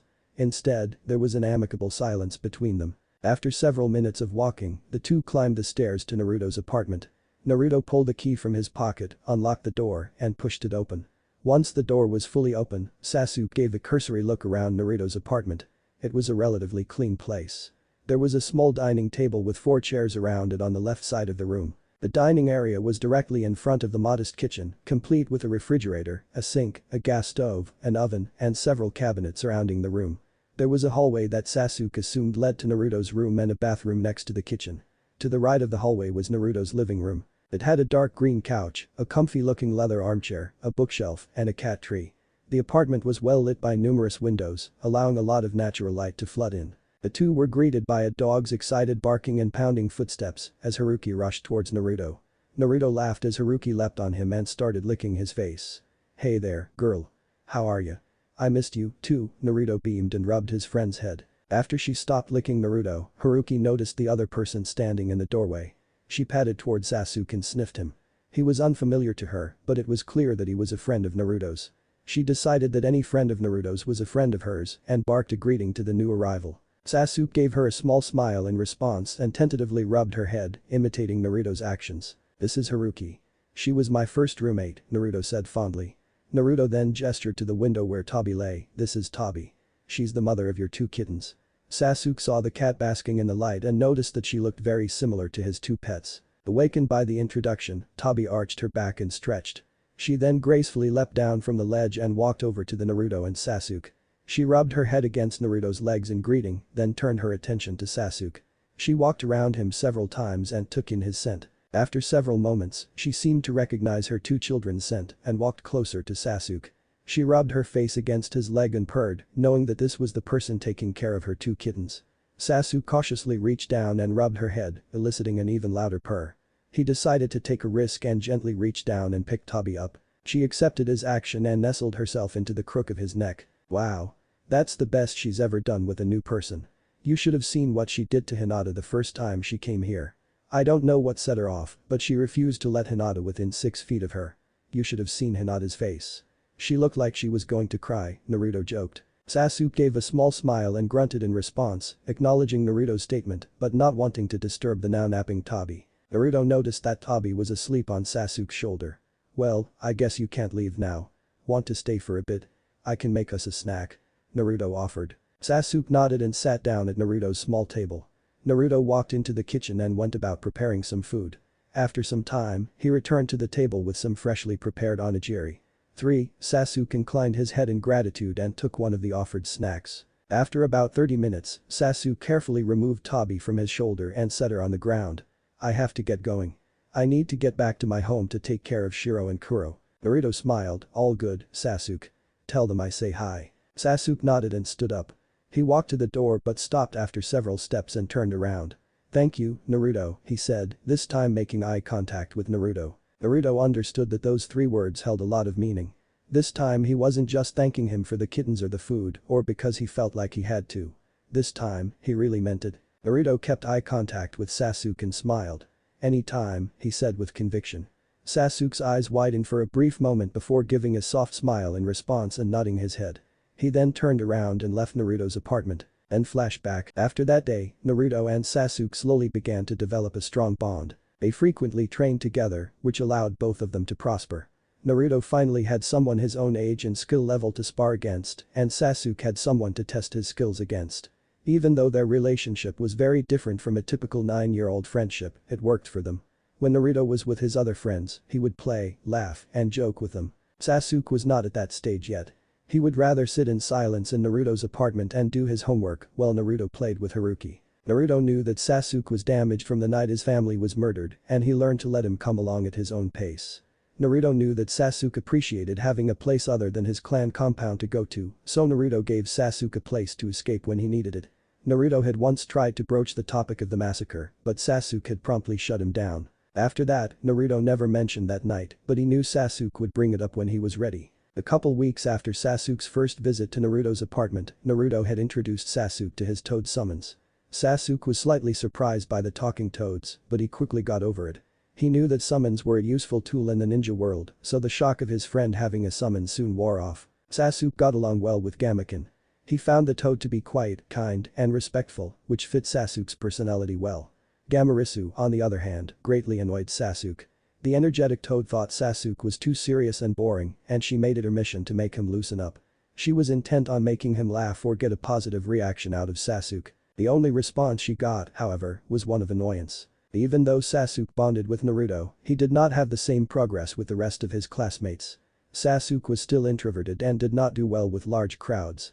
That was part of the reason he found his fangirls so frustrating. They crowded him and kept pandering for his attention. He found them very shallow and selfish. They only cared about their desires and only pursued him because they thought he was cute or mysterious or dark and handsome. They smothered him, and Sasuke hated being smothered. Sasuke was also very proud. He was incredibly driven and wanted to be the best. Naruto didn't know exactly why Sasuke was so determined to improve, but Naruto had a suspicion. Because of his drive, Sasuke had progressed much quicker than his classmates. He knew he was talented and more skilled than his classmates, and it had started to inflate his ego. However, his relationship with Naruto had nipped that potentially toxic flower in the bud. In Naruto, Sasuke found someone his age who was just as skilled as, or better than, him. He found someone who pushed him to become better, but not in the way his brother did. With Itachi, Sasuke was driven to improve out of hatred for his brother and an obsessive desire to destroy him. With Naruto, Sasuke found a friendly rival who congratulated him when he did well and supported him even when he failed.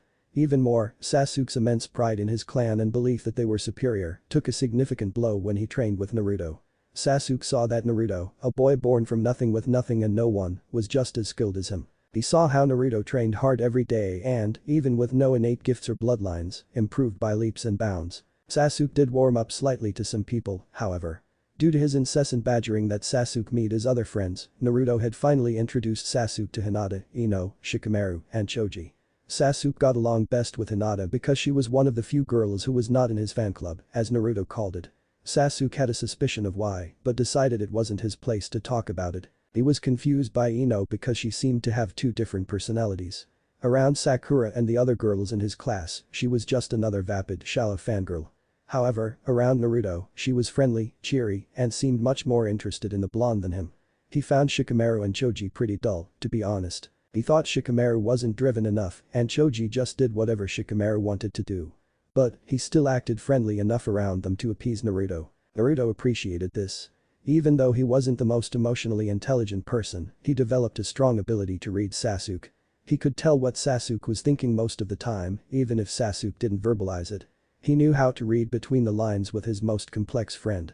Naruto passed by a small flower shop on his way home, and that, combined with his current train of thought, made Naruto think of another notable milestone in his and Sasuke's relationship. The first time he visited Sasuke's home. Flashback 3 months after Sasuke visited Naruto's apartment. Training ground 4 was serenely quiet on a warm, sunny day in Konoha. One could see rabbits relaxing around the clearing, squirrels nibbling on nuts, and birds perched atop the battered training posts. However, the calm did not last. A rustling of leaves and the snap of branches alerted the occupants of the training ground to evacuate. Seconds later, as the sounds grew louder, 2 blurs flew out of the forest and landed on the grass, one slightly before the other. Ha! Pant pant, that one definitely goes to me, pant pant, Naruto gasped between deep breaths of air, his hands on his knees. Sasuke grunted, trying and failing to hide that he was similarly exhausted. Naruto walked over to the training posts and laid down on the ground, welcoming the cool grass on his sweaty neck. He and Sasuke had just finished a grueling obstacle course race in the forest. They had created the course a couple of weeks ago and did it fairly regularly. The course tested their speed, agility, and skill with shuriken and kunai. That part was Sasuke's idea. Halfway through the race, they had to hit 6 targets with shuriken before moving on. Every week they raced, the competition driving them to improve, and, this week, Naruto had won by a slim margin. Their races usually ended in very close finishes. The two pushed themselves to their limits, knowing that one misstep would lead to defeat. Sasuke followed Naruto to the training posts and sat next to him, his back resting against the wood. The two of them sat in silence for several minutes as they caught their breaths. After they cooled down, Naruto stood up and offered his hand to Sasuke. "It's getting late. Want to head back?" Sasuke nodded in response and gratefully took Naruto's hand. They collected their belongings from around the clearing and started walking towards their respective homes. As they walked, Naruto could tell something was on Sasuke's mind. Something was bothering Sasuke, but Naruto didn't ask him about it. Naruto knew better than to try and force Sasuke to talk about something he didn't want to. So, Naruto left Sasuke alone and put his hands behind his head as they walked in silence. When they got to the spot where they would usually split up to go to their respective homes, Sasuke stopped. Naruto stopped as well and patiently waited for his friend. Sasuke took a deep breath, steeled himself, and looked up at Naruto. "Would you like to see Shiro and Kuro? They've grown a lot over the past couple of months." Naruto's eyes widened for a brief moment, but he quickly suppressed it. Naruto knew what Sasuke was asking. He was asking him if he would over to his home. To the Uchiha compound. Naruto knew that no one had been there since that night, so this was a big step for Sasuke. "Of course. Sounds great." Naruto beamed in response. Sasuke nodded in reply and gestured for Naruto to follow him. It only took them 6 minutes to reach the Uchiha compound. Naruto took in the massive gates emblazoned with the cool symbol that Sasuke always wore on the back of his shirt, which Naruto learned was the Uchiha clan symbol. Sasuke reached into his pocket and pulled out a shiny, new-looking key. He walked up to the gate and inserted the key into the lock and turned it, causing the gate to make a loud sound as it unlocked. "I had the Hokage put in this lock. Usually, we would have guards outside, but after that night," Sasuke said, trailing off at the end. Naruto nodded in understanding, knowing what he was referring to. Sasuke pushed open the gate and they entered the empty compound. The first thing Naruto noticed was that it was very clean. There was no trash, the windows were spotless, the gardens were well kept, and there were no signs of any weeds. It was clear to Naruto that Sasuke was taking exceptional care of the Uchiha compound. The next thing that Naruto noticed was how eerily quiet it was. The only thing he could hear was the wind whistling between the buildings, the rattling of the shutters on the windows, and the clack of his and Sasuke's footsteps. Naruto noticed Sasuke tense next to him, and he promptly started speed walking towards his house. Naruto quickened his pace to catch up to Sasuke. He didn't have much time to take in his surroundings, but Naruto did notice one thing that kept popping up. In front of most of the buildings and homes, there were little stone plaques on the ground surrounded by flowers. Naruto passed by most of them too quickly to read what they said, but, when they turned a corner, Naruto slowed down enough to read what one of them said. "Shisui Uchiha, Mary Uchiha, Kitetsu Uchiha." For, Naruto saw that the flowers around this plaque all looked new and freshly bought. But before Naruto could ask Sasuke about it, they arrived at his home. Sasuke opened the door to his house and flicked on the lights. "Wow. Sasuke's place is a lot cleaner than my own," Naruto thought before looking at the picture beside the door atop a small table. It was a picture of Sasuke's family when he was young. In the middle of the photo was a tall, dark-haired man with a solemn expression. To his left stood a kind-looking woman with a warm smile and long, dark hair. To her left was a young Sasuke, probably around 6 years old. He was smiling broadly at the camera and seemed so happy to be with his family. To his father's right, there was a tear in the picture. It looked like a quarter of the photo had been ripped out. Naruto had a guess as to who used to be there and why it was ripped out. The scuttling of tiny feet alerted Naruto that they weren't alone in the house. A white cat with a black dot on her forehead gracefully leapt down the stairs and padded up to Sasuke. A slightly larger black cat with a white dot on his forehead lazily walked around the kitchen corner. The black cat, Kuro, slowly walked over to Sasuke and plopped down in front of him. The white cat, Shiro, excitedly made her way over to Sasuke and rubbed her face against his leg, purring loudly. Sasuke knelt down and let Shiro rub against his leg while he reached out and scratched Kuro's belly. Naruto smiled fondly at the interaction and watched as the tension seemed to melt away from his friend's shoulders. "Naruto, this is Shiro and Kuro," Sasuke said without turning his head.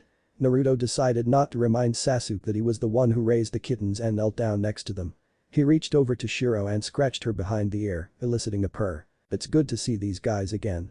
And thank you for inviting me in. You have a nice place," Naruto finished, somewhat lamely. After several minutes, Naruto decided to ask Sasuke about the plaques he saw outside. So, Sasuke, what were those stone things outside with the flowers around them? Did you make those? Sasuke tensed, and Naruto thought he wasn't going to answer him. However, after several moments, Sasuke said, they're memorials, and, yes, I did make them. I put them in front of the houses where my clansmen lived. It's a way for me to remember who lived where and to keep their memories from fading. I get new flowers every other week from the forest behind my house. That's really nice, Sasuke. Sasuke grunted, unsure of what to say. After a couple more minutes of silence, Sasuke stood up and turned to Naruto. I think I'm going to take a shower, he stated, slightly awkwardly. Naruto took the hint that Sasuke wanted him to leave and stood up. He had honestly expected Sasuke to have done this earlier, and he was pleasantly surprised he had stayed this long. Deciding to brighten the mood before he left, Naruto grinned at Sasuke, good. You smell really bad, he joked. Sasuke gave a small scowl in reply before turning it into a slight smirk. Whatever. I can wash away the smell. You can't wash away being short. With that, he abruptly turned and walked up the stairs, the kittens following closely behind him. Naruto stood in the doorway, dumbfounded with his mouth slightly open. I think that was the first joke I've ever heard Sasuke say, he thought before grinning. He turned to the door and left, happy that his strangest friend was improving. Then flashback. After that day, Naruto thought Sasuke seemed more relaxed around him. It appeared that by welcoming Naruto into his home, Sasuke had reached a significant emotional milestone. Sasuke was more relaxed, but this wasn't to say Sasuke was cracking jokes all the time or turned into a bright and cheery boy. He was still reserved and generally quiet, but he did have a dry sense of humor. Naruto was glad that Sasuke was coming out of his shell, but slightly annoyed that he seemed to be the butt of most of Sasuke's jokes. If he mentions my height one more time, I'm going to punch him in the face, he internally grumbled. As far as Naruto knew, he was the only one who saw this side of Sasuke. He was the only one who had been to Sasuke's home, and he was the person Sasuke seemed most comfortable around. Naruto didn't exactly know why, but Sasuke was extremely reluctant to get close to people. He struggled with letting people in, and it took a long time for him to consider someone a friend. The only reason Naruto was his friend was that Naruto was too stubborn to give up. He was determined to be Sasuke's friend and to make sure he didn't drown in the pit of loneliness that Naruto knew all too well. After his leisurely stroll, Naruto finally arrived at his apartment. He opened the door and was greeted by the excited bark of Haruki, causing Naruto to smile. He closed the door behind and went inside to relax. He was going to go to bed early tonight so he could get an early start tomorrow. I'm going to split that leaf, Dadabeo. Nothing's going to stop me, he said determinedly. Meanwhile, across the village, an intense conversation was happening behind closed doors. In his office sat the Hiruzen Sarutobi, surrounded by his advisors Hamura Midokado, Kaharu Udatane, and Danzo Shimura.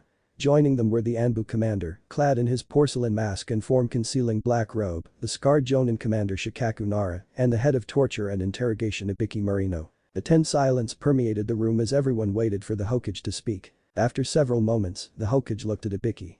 So, the Hokage began, it's just as we feared. Iwa is amassing power. Ibiki nodded in agreement. Correct, Hokage-sama. That is the conclusion we came to based on the information that we were able to extract from the Iwa shinobi Kakashi captured after the failed abduction of Naruto-san. We were fortunate that Kakashi left one of them alive.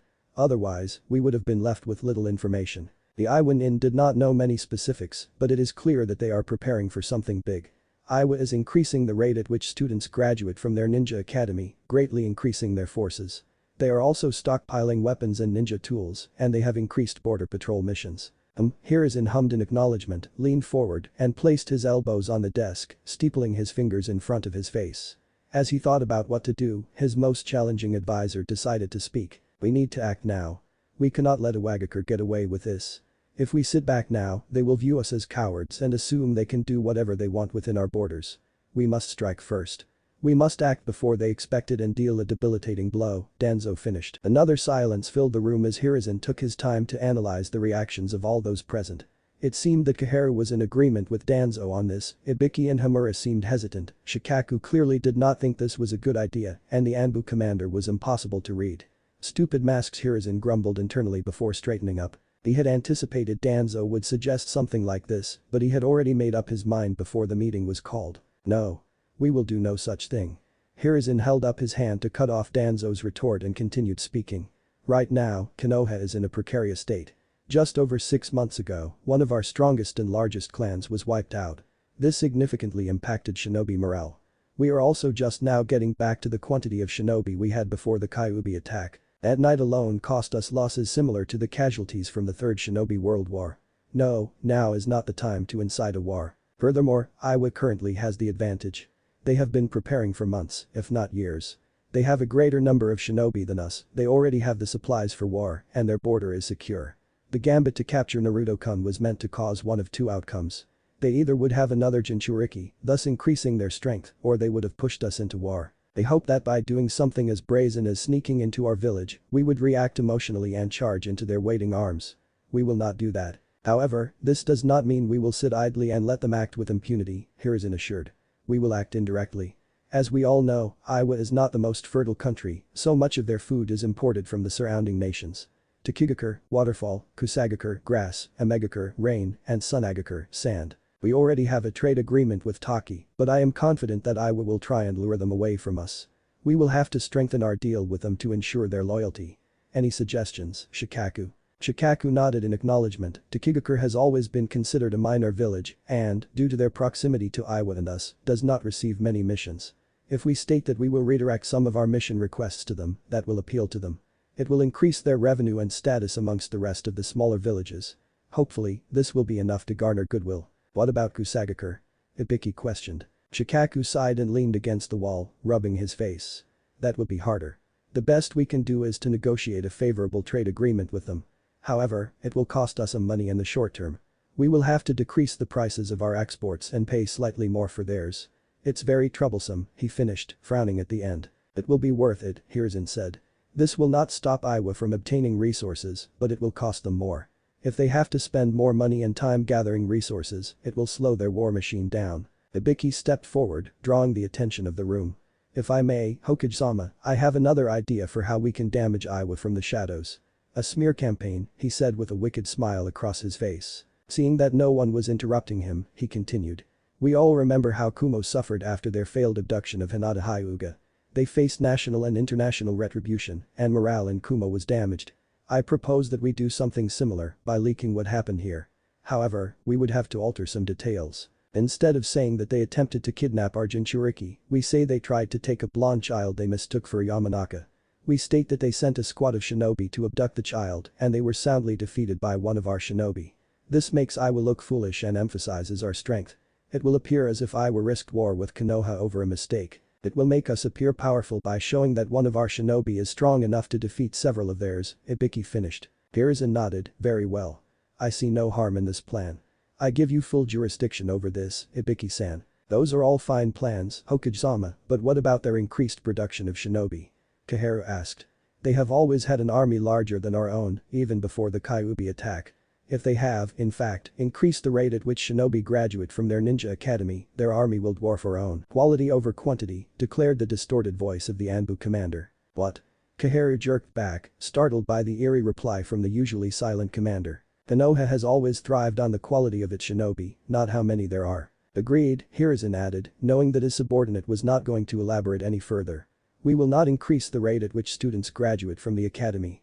Instead, we will make sure that one of our shinobi is just as good, if not better, than two of theirs. Our elites will have to be even more skilled than before. Speaking of skilled shinobi, Danzo cut in, I believe we should discuss our plans for the Jinchuriki and the last Uchiha. Hiruzen scowled in response, knowing exactly where this was going. It is clear that those two have the makings of exceptional shinobi. The Uchiha is reported to be a prodigy. He is not on the levels of his brother, but he is talented nonetheless. The Jinchuriki is growing at an impressive rate under Haddock's tutelage. I propose that we have them graduate early and be put on a team together. That way, they can gain valuable experience and further hone their skills. I'm assuming you have someone in mind for their third teammate, then? Shikaku asked with a suspicious look. I do, Danzo replied matter-of-factly. He is an exceptional boy under my care. He would be an excellent addition to the Uchiha and Jinchuriki squad. His name is Naruto, Hiruzen ground out through clenched teeth. He placed both hands on the table and rose from his chair. No. We will not have them graduate early. Why not?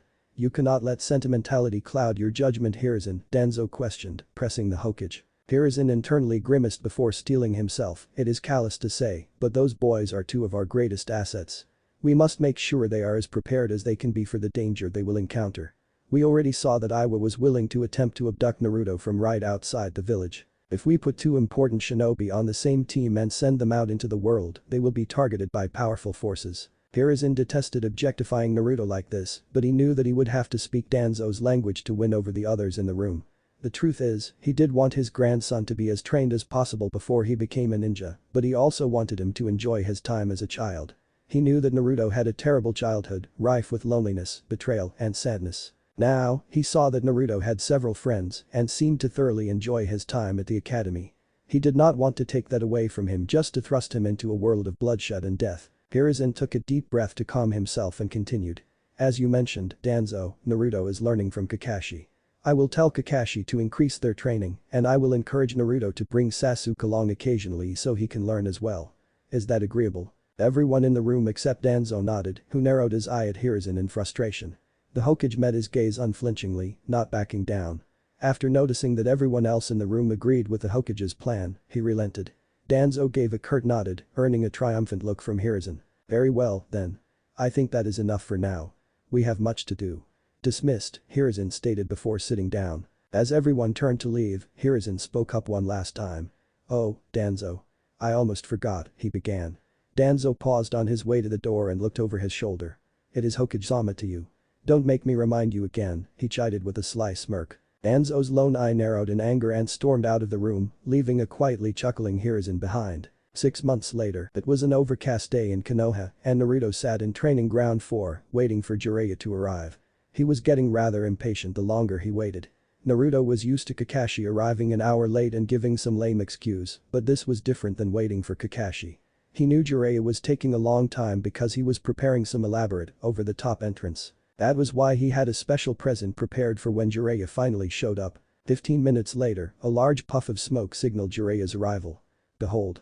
It is I, the magnificent, handsome, gallant, Anak. Jiraiya was abruptly cut off when a balloon filled with bright orange paint struck him in the face. Haha, Naruto gleefully laughed. His Jiji had told him Jiraiya would be back in the village today and meet him at training ground 4, so Naruto had prepared this little surprise the night before. He knew the throw had to be fast and accurate, which is why he had boosted the throw with a bit of wind manipulation. His aim had been spot on and had hit Jiraiya square in the face. Jiraiya slowly wiped the paint off his face and glared at his cackling godson. He signaled to the toad he was standing on to hit Naruto. The toad obediently whipped out its tongue, grabbed Naruto, and flung him across the clearing ground, earning a shriek from the blonde. I was going to teach you something, kid, but just for that, let's see how your taijutsu is first, Jiraiya said with a devilish smile on his face. Naruto paled in response, knowing this was not going to be fun for him. Naruto and Jiraiya walked to the middle of the training ground. Jiraiya stood tall with his arms crossed in front of his chest and a cocky smirk on his face, while Naruto settled into the whirlwind-style stance. The stance was fairly loose, allowing for Naruto to move suddenly and quickly. His feet were a little wider than shoulder width apart, his right foot slightly behind his left, and his weight was shifted to the balls of feet. His left arm was raised defensively in front of his chest, with a relaxed open hand ready to deflect any blow that came his way. Finally, his right arm was cocked back with a close fist, prepared to lash out with a quick strike. Naruto took a deep breath, knowing that he would have to make the first move. After several seconds, Naruto launched himself at Jiraiya. Naruto flew through the air and fired a leaping right kick at Jiraiya's side. Jiraiya easily blocked the blow, but Naruto had expected that. Using his flexibility, he twisted his leg so that the sole of his foot was pressed against Jiraiya's arm and used this as a springboard to push himself backward. Once he touched the ground, Naruto was off again. He quickly closed in on Jiraiya and threw a left straight at Jiraiya's midsection. As Jiraiya went to block the strike, Naruto pulled back the strike at the last second and transitioned into a spinning right elbow. He spun around Jiraiya's side and connected with a solid blow to the ribs, causing Jiraiya to grunt in pain. Naruto followed up his elbow with a leg sweep but did not have the same success. When Naruto's smaller leg struck Jiraiya's bigger one, the older man hardly budged. Jiraiya smirked down at Naruto and lashed out with a hard kick to the ribs, sending him flying across the clearing. Naruto rolled across the clearing, finally coming to a stop when his back collided with a tree. Stupid big, ugly old man, he grumbled as he stood up. He took another deep breath and readied himself for another attack. He pushed off the ground, producing a small cloud of dirt from his sudden acceleration. He ran in a serpentine pattern towards Jiraiya, trying to keep him off balance. When he got close enough to Jiraiya, Naruto threw several quick jabs at Jiraiya. Jiraiya blocked each of them, but he had to put in more effort than before. The blows weren't especially powerful, but they were very fast. As Jiraiya was distracted by blocking his punches, Naruto lashed out with a swift kick to the back of Jiraiya's knee. The kick connected, causing Jiraiya's knee to buckle. Naruto saw he had an opportunity and decided to go for a risky but powerful move. Naruto leaped upwards and flipped in the air, pointing his head towards the ground and his feet towards the sky. His right heel rushed down towards the back of Jiraiya's head, completing the 360-degree rotation. However, just as it was about to connect, Jiraiya's hand shot behind his head and caught the foot. Jiraiya quickly slammed Naruto on the ground in front of him, causing small cracks to appear. Naruto groaned but quickly rolled away. He unsteadily got to his feet, ready to go again, but Jiraiya held up his hand. "Alright, Naruto. I think that's enough for now." Naruto gave a sigh of relief and sat down on the ground to catch his breath. He had great stamina and could train for hours, but he had pushed his speed to its absolute limit just now. Naruto knew he had to go as fast as possible if he wanted to land a hit on Jiraiya, who was not shy about bragging about how strong he is. "That was pretty good, Naruto, but you did make a couple mistakes that, in a real fight, would have led to your defeat. First, that leg sweep. Usually, it's a solid attack that can knock your opponent off balance and leave them open for a debilitating strike. But you have to know your opponent. I am significantly bigger and stronger than you. There was absolutely no way you were going to knock me over with that. Right now, your body is not developed enough to have brute force to be your primary weapon in a fight. Now, for that heel kick. The initial kick to the back of my knee was excellent. It knocked me off balance and left me open. I know you went for a knockout blow, but that was too risky. The wind-up for that kick was too long, and you left yourself exposed in the air with no leverage or way to defend yourself. You did have the right idea to attack from behind, but a better option would have been to rush behind me and hit my kidneys. A solid punch or two to the kidneys can severely damage your opponent." Naruto nodded, accepting the critiques Jiraiya was giving him. Jiraiya smiled at him, happy that Naruto wasn't getting defensive. "That's not to say you didn't do well. That spinning elbow was great. The way you led with the punch and transitioned into the elbow was unpredictable. I went to block the punch and left my ribs open for you. That was also an exceptional job of using your momentum to generate force behind that elbow. That's exactly what the whirlwind style is supposed to do," Jiraiya finished, suppressing a wince. That elbow had been really strong, and he was sure he would have a bruise there tomorrow. "Okay." Jiraiya said, clapping his hands together. On to the next part of today's training. Summoning Jutsu. Naruto gave Jiraiya a puzzled look. "But I already know how to summon. I've signed the contract and all that." Jiraiya wagged his finger in response. "That's true, but you still use those tags I gave you to summon Gamaken and Gamarisu." Naruto blushed and rubbed the back of his head and nodded. "That's fine, Naruto. Those tags are useful, easy to carry, and don't use up much of your chakra. Now, though, we are going to practice the actual summoning jutsu. This will help you get familiar with the toads and have some more training partners. I know you don't have any other sparring partners besides Kakashi and me, and we can't be here all the time. So, you can summon various toads to help you train." "Actually," Naruto interrupted, "I do have another training partner. His name is Sasuke." "The Uchiha?" Jiraiya asked, receiving a nod from Naruto. "Oh yeah. Sensei did mention something about Naruto getting close to the last Uchiha. I should have remembered that." Jiraiya thought before moving on. "Well, that's good, but these toads will be helpful in that they can help you practice against opponents of different sizes, speeds, and techniques." Naruto nodded, excited about the possibility. "Okay, here is a refresher on the hand seals for the summoning jutsu," Jiraiya said before slowly demonstrating the hand seals. Once he was sure Naruto had memorized the hand seals, he explained that Naruto would have to bite his thumb and draw blood to complete the summoning. "Alright. Now, to practice, I want you to summon Gamaken." "How do I do that?" Naruto asked. "You pump chakra into the jutsu, think of Gamaken, and then place your hand on the ground. It's a little tricky to get the amount chakra right on the first try, so be patient with yourself." "Gotcha, Dadabeo." Naruto said excitedly, giving a thumbs up to Jiraiya. He weaved through the hand seals, bit his thumb, and pressed it on the ground, causing a small puff of smoke to appear. However, instead of his purple friend, Naruto only saw a tiny green tadpole. Naruto stared down at the tadpole, unsure of what to do. How do I get rid of it?" he asked. "Just make a half-ram seal and think about dispelling it," Jiraiya answered. Naruto followed Jiraiya's instructions and got rid of the tadpole. He tried several more times to summon Gamaken, but he kept getting tadpoles instead. Finally, Jiraiya chimed in and suggested that Naruto use more chakra. Doubling the amount of chakra he was using, Naruto pressed his hand against the ground and created a slightly larger puff of smoke. Unfortunately, it was still not Gamaken. Naruto had made progress, though, because Naruto had summoned a small orange instead of a tadpole. The toad was slightly smaller than Gamaken was the first time that Naruto met him, but this toad did not seem to speak. Encouraged that he was improving, Naruto decided that he would double the amount of chakra he had just used. Channeling the most chakra he had ever used, he slammed his hand on the ground and thought about his purple friend. A cloud of smoke easily 3 times bigger than the previous one appeared. Naruto waited with bated breath, waiting to see who would appear. Naruto let out a shout of excitement when he saw the distinctive purple horns of his best friend. "Yada!" Naruto exclaimed. Gamaken looked around to get his bearings and saw Naruto summoned him. He gave Naruto a polite smile and a friendly wave. "Hello, Naruto-san. How are you?" "Great, Gamaken. I summoned you on my own for the first time. No sealed tags." "That's great, Naruto-san," Gamaken congratulated. While the two friends were greeting each other, Jiraiya was taken aback by the size of Gamaken. "Damn. Gamaken got big," Jiraiya eloquently stated. Naruto looked over at Jiraiya with a confused look on his face. "He has." Jiraiya gave Naruto a deadpan look. "Yes, you brat. He used to barely reach above your ankle and be able to sit on your head. Now he's up to above your knee." Naruto looked at Gamaken and shrugged. "Huh. Guess he has.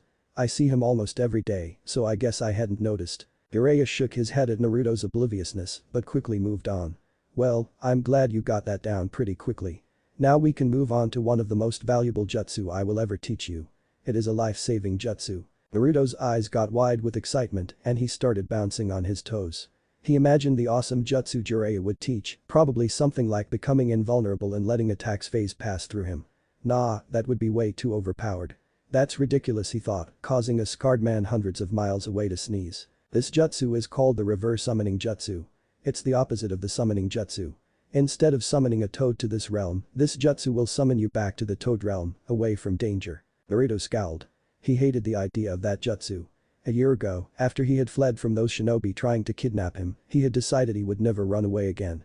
He had promised himself he would never feel as helpless as he did that day.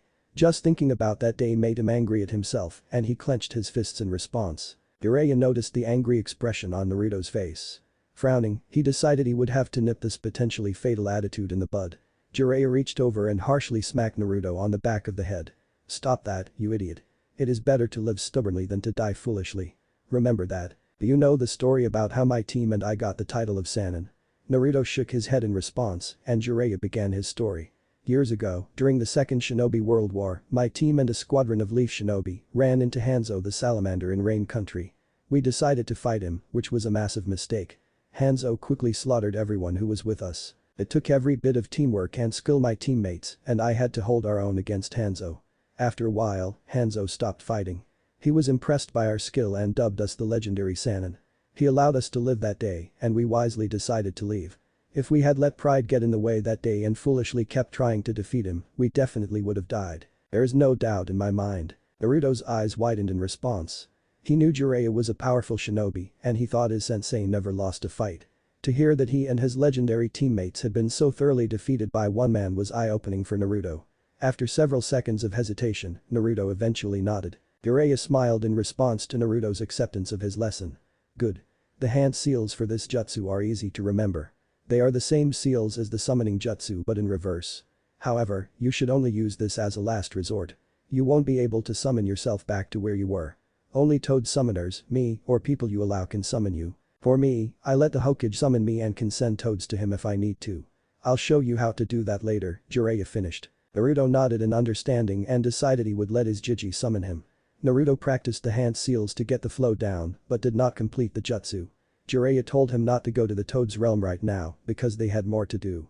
"Now, kid, we are going to move on to sparring against different types of toads. Today, I'll summon them so I can introduce you to them and you can get a feel for how much chakra to use," Jiraiya explained before biting his thumb and placing it on the ground. There was a large explosion of smoke and a toad slightly smaller than Jiraiya appeared. The toad was bright red with light green circles around its eyes and light green lines down its arms. It was clad in dark brown leather armor, complete with a chest piece, shoulder guards, and a classic Kabuto-styled helmet. To complete the intimidating ensemble, the toad had a large wooden staff on its back. "Naruto, this is Gamakara. He's an expert at close combat and very handy with his staff," Jiraiya introduced.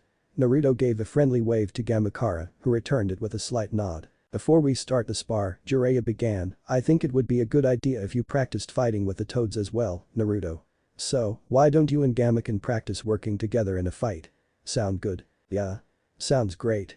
Is that okay, Gamaken?" Naruto asked. "Hi, Naruto-san.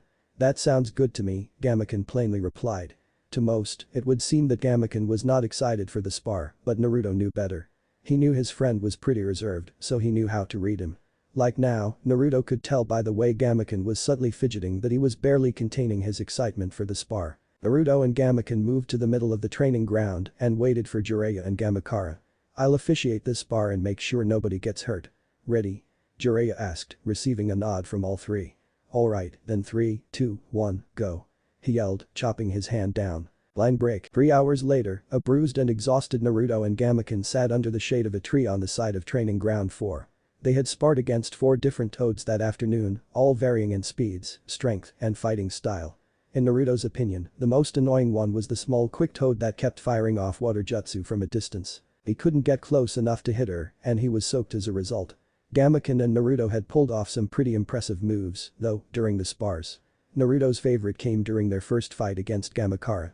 Naruto had used Gameken's Sasamata as a springboard to jump over Gamakara and kick him hard in the back. Gameken was deceptively strong for his size and was easily able to support Naruto's weight. Jiraiya had left the pair several minutes ago, saying he had to go do something he called research. Naruto didn't know what he was researching, but, judging by the weird smile on Jiraiya's face, he didn't want to find out. After a couple more minutes of relaxing, Naruto turned to Gameken. "You've improved a lot better with your Sasamata, Gameken. You seemed a lot more comfortable using it today." "Thank you, Naruto-san," Gameken replied. "The only thing is that I think it would help if you got a bigger Sasamata," Naruto added. "That one seems to be getting a little small for you." "I'm pretty sure that's the one I gave you the first time we celebrated our birthdays together." Gameken thanked his naturally purple hue because he was blushing up a storm. What Naruto didn't know was that Gameken had purposefully turned down a bigger Sasamata from his family. He knew he was getting too big for this weapon, but he didn't want to get rid of it. In his eyes, it was his most valued possession. Naruto had handcrafted it for him, so he saw it as a priceless gift from his best friend. However, he did agree with Naruto that he needed a new one. He noticed that he would have been more effective in the spars if his weapon was longer and heavier. If it meant being more helpful to Naruto in the future, then he would do it. "Hi, Naruto-san. I agree with you. I will ask my father for a new, larger one when I return home," Gameken politely replied. "Great. Do you think you will get a weapon, Naruto-san?" Gameken inquired. Naruto responded excitedly, "Yup. Jiji said that he would buy me a weapon after graduating from the academy as a graduation present. He said he wanted me to focus on my taijutsu and ninjutsu right now, though, so that's why he hasn't bought me one yet." "Do you know what you'll get?" Naruto shrugged. "Nope. Not yet. I have some ideas, but I'll deal with that when it comes. I've still got a couple of years before I have to choose." Gameken nodded in response, seeing the logic in Naruto's reply. The two then settled into a comfortable silence for several more minutes before Naruto stood up. Naruto leaned back and stretched, loudly cracking his back. "Ah. That felt good. Well, I think I'm going to head. Gameken. Want to come?" Gameken shook his head in reply. "No, Naruto-san, I am sorry I cannot. I should get home for dinner. When I'm there, I will ask for a bigger Sasamata." "Great. Would you like to train together more often, Gameken? I had a lot of fun today." "Yes, Naruto-san. I would like that very much," Gameken replied with a soft smile on his face. Naruto beamed in response and raised his hand for a high five. Gameken looked at the hand, leaped up, gave a solid high five to Naruto, and disappeared in a puff of smoke before he touched the ground.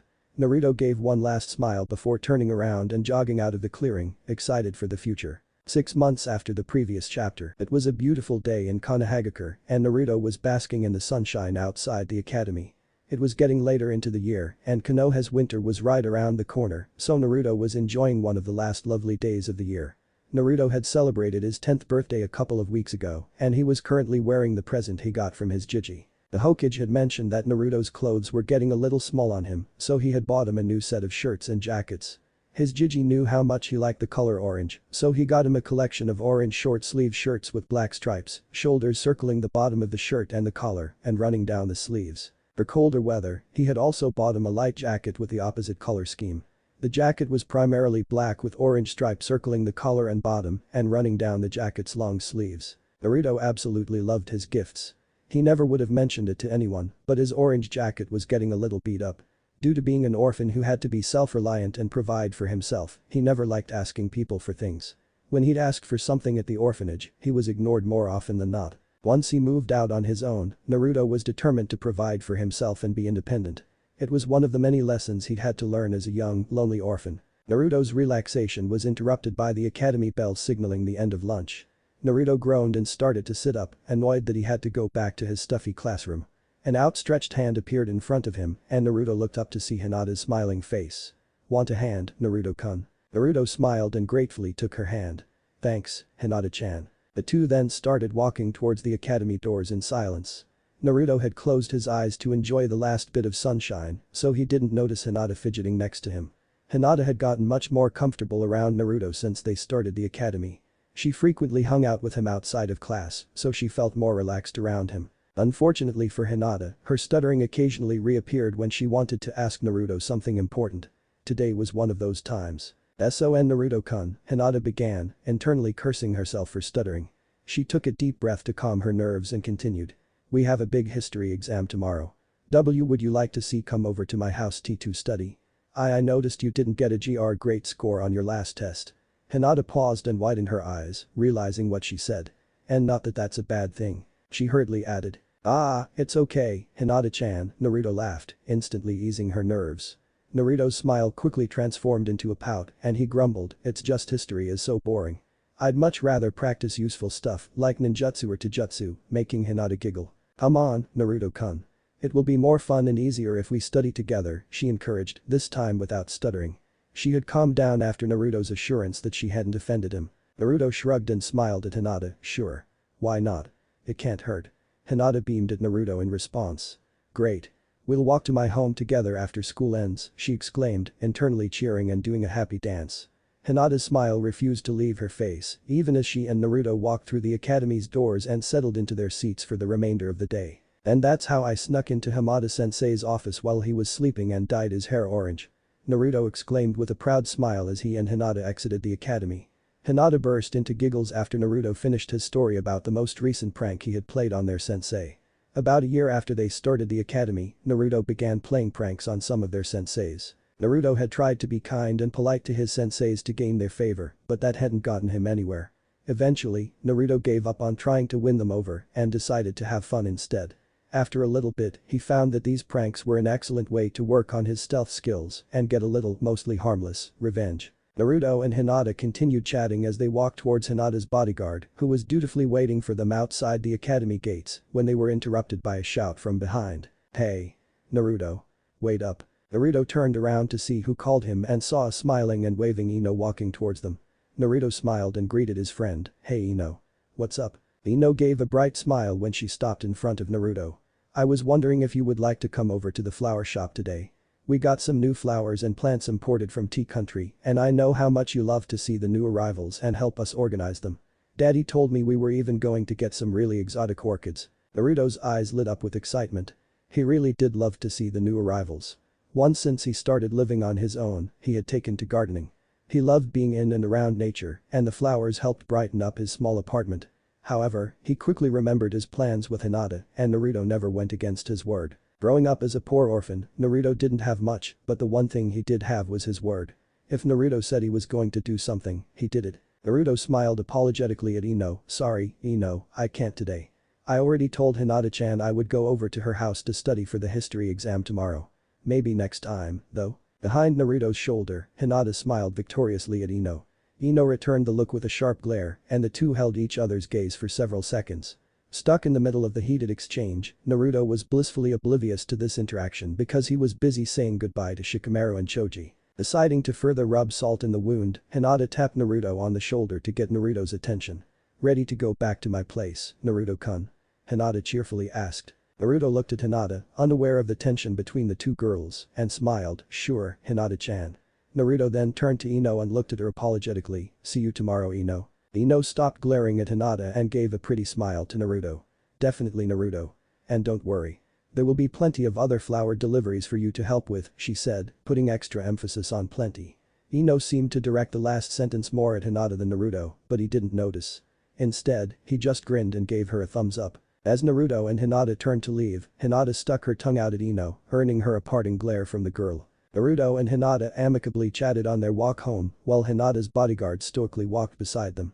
As they walked, Naruto realized he had never actually been inside the Hyuga compound. He frequently walked Hinata home, but he had never gone in with her. It didn't really bother him, though, and it didn't impact how much they were together. What Naruto did not know, though, was that Hinata preferred being with Naruto outside of the Hyuga compound. It was a nice escape from the pressures of being the clan heir and having to live up to her relatives' expectations. Sometimes, she felt like the oppressive atmosphere of the compound smothered her. When she was with Naruto, though, she could relax and allow herself to feel like a kid. She liked just being able to go to the park with Naruto or go to his apartment to play with Haruki. Naruto and Hinata walked up to the large white marble gates in front of the Hyuga compound. The gates were emblazoned with the Hyuga clan symbol on each side and were guarded by 2 clan members who could easily be mistaken for statues. They never seemed to move or blink, and Naruto was kind of creeped out by them. As they walked up to the gates, the 2 clansmen politely bowed to Hinata and pushed open the gates. As the gate slowly opened, Naruto fully took in the Hyuga compound for the first time, and it took his breath away. The inner courtyard was filled with lush brightly colored fauna. There were white roses, red Japanese maples, sand gardens with intricate patterns meticulously drawn, and shimmering koi ponds. Connecting this beautiful tapestry of colors were polished black stone paths, weaving throughout the courtyard. Hinata giggled at Naruto's awestruck face and gently nudged him in the side. "Come on, Naruto-kun, let's go say hello to my father." Naruto nodded, still dumbfounded by the beauty. They walked through the courtyard and arrived at a traditional Japanese sliding door. Hinata knocked on the wood frame and received a call to enter. Before Hinata slid the door open, Naruto snapped out of his daze and was suddenly very nervous. He had never met Hinata's father before and he didn't have the best track record with adults.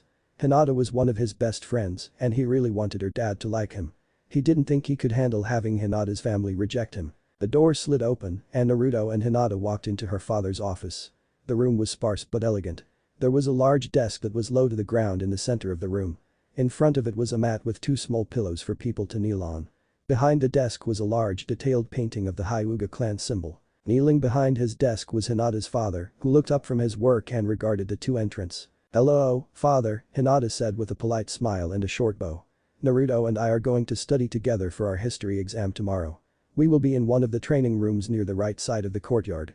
Hinata's father returned Hinata's greeting with a curt nod and turned his stoic gaze to Naruto. Hey Hinata's dad, I mean Hinata's dad Sama I mean Hyuga-sama," Naruto stammered, unused to the formal atmosphere and very unnerved by Hinata's father's stare. He was used to getting stared at, but this was different. Usually, when people stared, they did so angrily or with some other negative emotion that Naruto couldn't put his finger on. Hinata's father, though, didn't seem to be looking at him with any emotion. To Naruto, it felt like the man was trying to stare right through him and look into his soul, and it took all Naruto had to stop himself from squirming. Naruto's intuition was actually correct because Hiashi was trying to do just that. Hiashi obviously knew who Naruto was. Every villager above a certain age knew who he was. Hiashi was aware of how the general populace felt towards Naruto, but he did not share their bias. Hiashi was an experienced and talented ninja who had fought with and against many incredibly skilled ninja. Hiashi had seen shinobi and kinmochi who could level a forest with a single jutsu, create waves 4 stories tall, and move faster than the eye could track. Minato Namikaze made them all look like genin in comparison to him. In Hiashi's mind, Minato was the most skilled ninja to ever grace Konoha's streets. Hiashi had the utmost faith in the Yondame's abilities, especially in regards to Fuinjutsu. If Minato created the seal to hold the Kyuubi, then Hiashi trusted it. Furthermore, Hiashi was friends with Minato and Kushina and had spent a considerable amount of time with them. For someone with eyes as sharp as his, the resemblance was unmistakable. Hiashi had questioned the Hokage about it once, but he had made it explicitly clear that Hiashi was not to say anything about the topic. Furthermore, Hiashi already knew about Hinata's friendship with Naruto. His daughter had told him about her first interaction with Naruto and how he had come to her protection.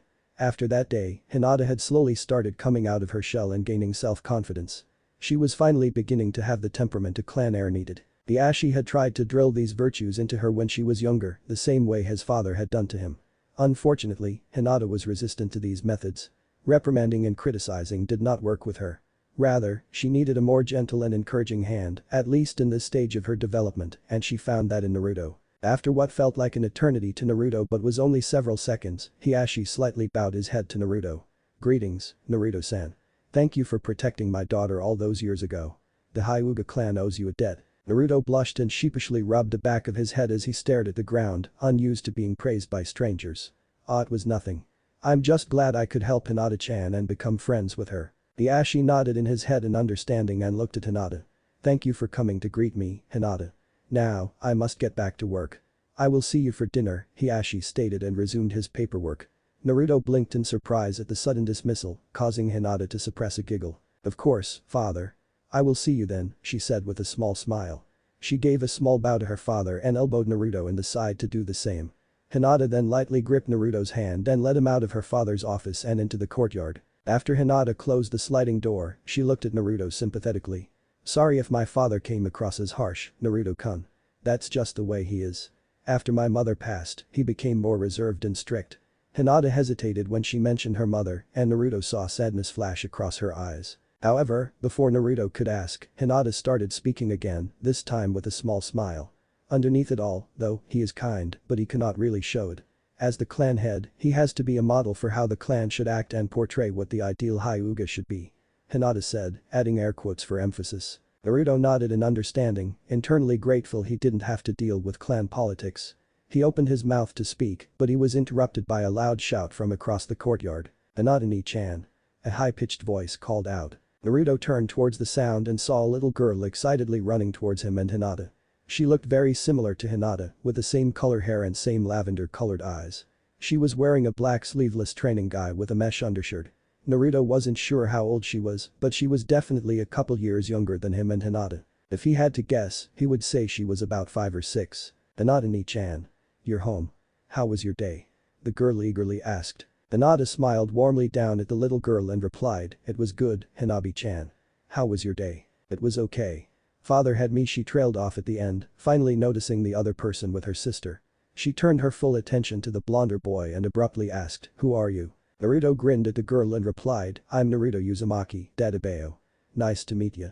He greeted and stuck out his hand for a handshake. Hinabi's eyes widened and a look of realization dawned on her face. She whipped her head over to Hinata, ignoring the extended hand, and said, oh. So this is the Naruto you're always talking about. Hinata's immediately turned bright red and she started stammering, unsure of what to say. Hinabi paid no heed to her sister's distress and looked Naruto over. He doesn't look like much, she said, matter-of-factly. I don't know why you like him. Naruto's eyebrows furrowed in response to that statement. What do you mean I don't look like much? He asked heatedly, not caring about what Hinabi said earlier. He assumed that Hinata talked about him as a friend and of course she liked him. They hung out all the time. Well, first off, you're pretty short, Hinabi stated, crossing her arms over her chest. I'm taller than you. Naruto yelled back, a tick mark forming on his head. Hinabi responded with a deadpan stare. I'm 5. That's not saying much. You're shorter than Hinata-ni-chan. Naruto's eyebrow twitched in reply, but before he could say anything, Hinabi plowed ahead. Second, you have bad fashion.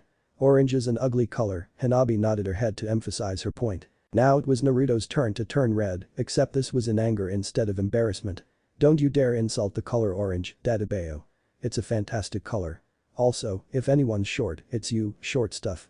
Naruto retorted childishly.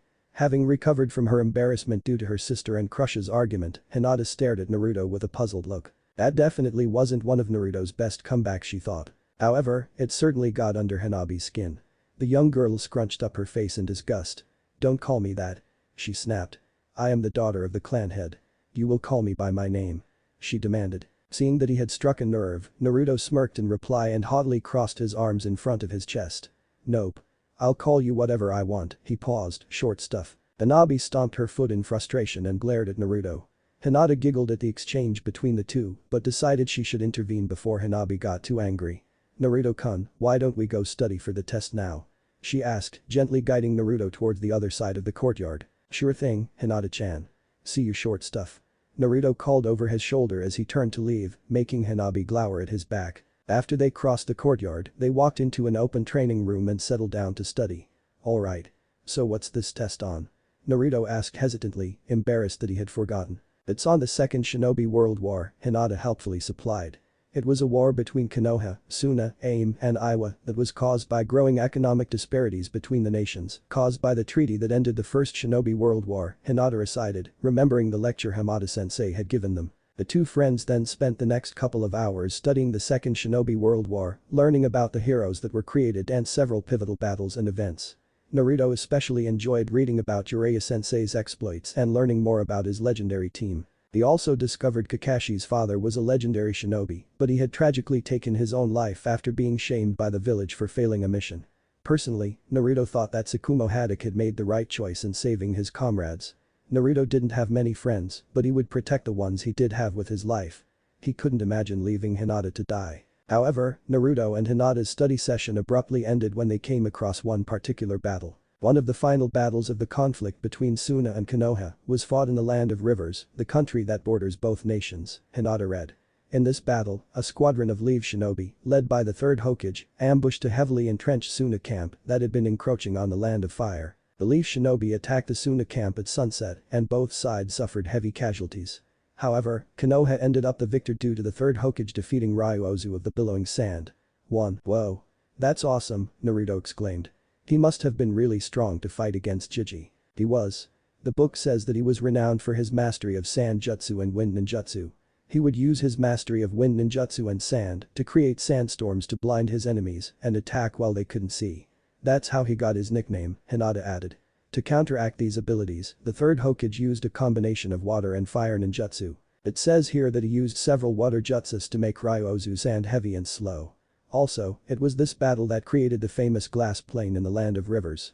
The Hokage used a fire jutsu so powerful and hot near the end of the fight that it turned most of Ryuozu's sand into glass, allowing the Hokage to defeat him.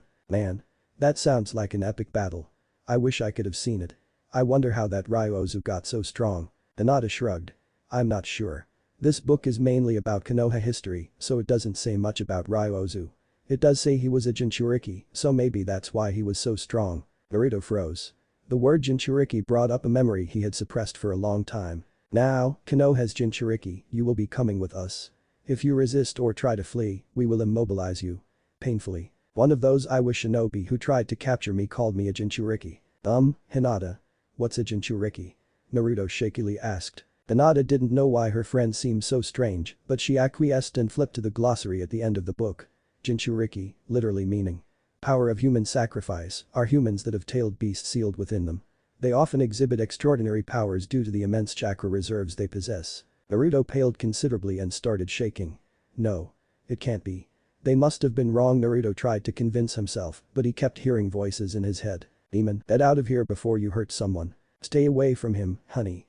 He's dangerous. Words and phrases that Naruto tried to ignore on a daily basis kept coming to him.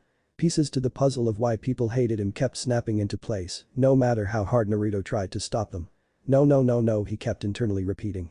Naruto scrambled up, wide-eyed and pale, and looked at Hinata. Sorry, Hinata-chan. I got to go. I have to talk to Jiji, he said and slid open the door and sprinted away. Hinata stared bewildered at the door and got up to follow her friend. She only made it a step outside of the room before a strong hand stopped her. Her head jerked up and she saw her father looking down at her and shaking his head. Hiashi had quietly moved to the room next to Hinata and Naruto's and had been keeping watch with his Byakugan. He may have been a strict father, but he was still a protective one. He wasn't about to let his young daughter be alone in a room with a young boy, no matter whose child he was. Let him go, Hinata. He said calmly and looked in the direction of the Hokage tower.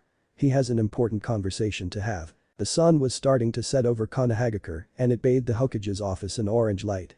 The third Hokage sat behind his desk, reading over some of the recent communications with Tokigakure. So far, the preparations for the inevitable conflict with Iwa were going well. Taki had agreed to a renewal of their treaty with Konoha. Konoha had agreed to redirect 10% of its missions to Taki and decrease tariffs on Taki exports to Konoha. In exchange, Taki had increased the prices of their goods to other nations and committed to a mutual defense pact with Konoha. Overall, Hiruzen was content with the treaty. Konoha would suffer financial losses in the short term, but they had strengthened their relationship with Taki. Both nations committed to running joint missions in the future to solidify the pact and enhance cooperation between the shinobi. Hiruzen also noticed that Taki had a Jinchuriki roughly around the same age as Naruto. Unlike Konoha, Taki publicized the fact it had a Jinchuriki and who it was. They were proud that they were the only minor village to have one and used it to gather international attention. The pounding of little feet and the distant shouting of his secretary broke Hiruzen from his thoughts. His door was flung open and Naruto barged into his room. Hiruzen smiled, happy for the reprieve from his duties, but it quickly fell when he saw the state Naruto was in. Naruto was trembling, noticeably pale, and had wide, scared eyes. Am I a Jinchuriki? Naruto blurted. Hiruzen's mouth fell open, stunned by the question. He panicked, unsure of what to say, so he decided to stall. How do you know that word? I was studying for the history test tomorrow, Naruto stammered, and I read about your battle with Ryuozu, soon as Jinchuriki. That made me remember that the guys who tried to take me called me a Jinchuriki. I know what it is. I just want to know, am I one? Tell me, Jiji. He demanded. Hiruzen let out a heavy sigh. He had planned on telling Naruto after his graduation about his status, so he was not prepared for this conversation. He deliberated for whether or not to tell Naruto the truth, but ultimately decided he would. He has to learn eventually, and it is better he heard it from me. If I lie to him now, it could permanently damage our relationship. Regardless of the Hokage and Jinchuriki relationship, I see Naruto as my own child. I've already lost one son to death and another to resentment. I cannot lose Naruto, too. Come sit with me, Naruto, and I will answer any questions you have. Hiruzen stood up and gently guided Naruto to the couch in front of his desk. The two sat on the couch, and Naruto looked expectantly at the Hokage. Before I answer your question, it is essential that I tell you the story about the night of the Kyuubi attack. Promise me you won't interrupt me, Hiruzen stated, earning a hesitant nod from Naruto. Hiruzen sighed once more before steeling himself and beginning. As you know, 10 years ago, the Kyuubi suddenly attacked the village. It caused catastrophic losses, both in infrastructure and lives lost. No matter what we threw at it, we could not defeat the Kyuubi. We tried all we could, but you cannot kill a Biju. Eventually, the Yondaime Hokage arrived on the scene and teleported the Kyuubi away. Knowing that he could not kill the Kyuubi, he decided he would have to seal the Biju. The Yondaime knew that the only thing that could hold the Kyuubi was a child. If he sealed it in an adult, the immense and immediate strain on the chakra network would kill them. With a child, however, their chakra coils are still growing and adapting, so they would be able to handle the influx of foreign chakra. Hiruzen hesitated but continued. You were the child the Kyuubi was sealed into, Naruto. I am so sorry I never told you before. I had planned on telling you after you graduated from the academy. I wanted you to have as normal a childhood as possible and not be worried about this burden. Even though Naruto had been expecting it, to hear it confirmed by the Hokage was overwhelming. He didn't know what to say, so he just looked down, tears in the corner of his eyes. It all made sense now. All the glares. All the snide remarks. All the hateful words. All the parents who took their children away from him. It all made sense. He didn't know what to feel. He felt so angry and sad and confused and scared. His mind was racing, but there was one thing he needed to know. Am I the Kyuubi? He asked without looking up. No, Hiruzen said definitively. He had been expecting this question. You are no more the Kyuubi than a sealing scroll is the kunai that it holds. Think of the seals you use to summon Gamaken and Gamahiro. Even though the seal summons them, the paper is not them. The same applies to you. Just because you contain the Biju does not mean that you are it. You are its container, its jailer. You are what protects all of us from the Kyuubi. You are Naruto Uzumaki. A kind friend, a strong ninja in training, a loving pet owner, and my precious grandson. Naruto slowly nodded, wrapping his head around it. He knew enough about seals that he could understand his Jiji's explanation. Several seconds of silence passed between the two, Hiruzen patiently waiting for Naruto to speak. So that's why, huh?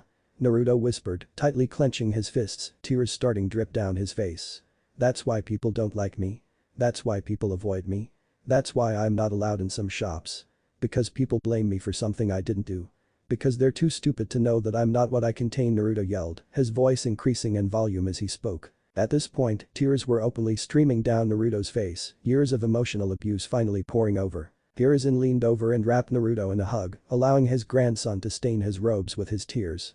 He was not surprised that Naruto was acting this way. He was 10 years old and found that he contained the most powerful entity in the world and finally knew why he was ostracized. There is no excuse for their behavior, Hiruzen said, soothingly rubbing Naruto's back. These people are foolish and scared. They are afraid of what they don't understand. When they see you, they don't see the boy I know and love. They see that terrible night 10 years ago. They let their misunderstandings and anger blind them to the truth. But attitudes can change. One day, Naruto, these people will see you for the amazing person you are. I promise you. They will see you as the person I know and that your friends know. Hiruzen paused, knowing his next words would be crucial for Naruto's future. I know it may be hard to want to continue as a ninja and protect those who treated you this way. I completely understand. But, a ninja is one who overcomes. A ninja is one who endures. A ninja is one who perseveres in the face of insurmountable odds. You will overcome the odds, Naruto, and show these people who you really are. And you will do this by fighting to protect your friends and those precious to you. I know this group of people may seem small now, but it will grow. As long as you fight for those you care about, you will never lose. Naruto nodded, rubbing the tears out of his eyes and looking up at the Hokage. His mind and heart hurt right now, and he didn't know what to feel. What he did know, though, was that he loved his Jiji and his friends and would do anything to protect them. If that meant dealing with ignorant people, then he would do it. I won't let you down, Jiji, he thought, not trusting his voice at the moment. Any other questions, Naruto-kun? Hiruzen asked. Naruto thought about it for a moment, looking down at his still clenched fists. Slowly, he relaxed his hands and nodded. "Can we go get ramen?" Naruto quietly asked. He hadn't eaten dinner, after all, and he was getting hungry. Besides, he didn't want to be alone right now. Hiruzen chuckled and put his hand on Naruto's shoulder. "Of course, Naruto-kun. Let's go," he said, slowly standing up. He took Naruto's hands and they walked out of his office, happy to leave the summer atmosphere behind.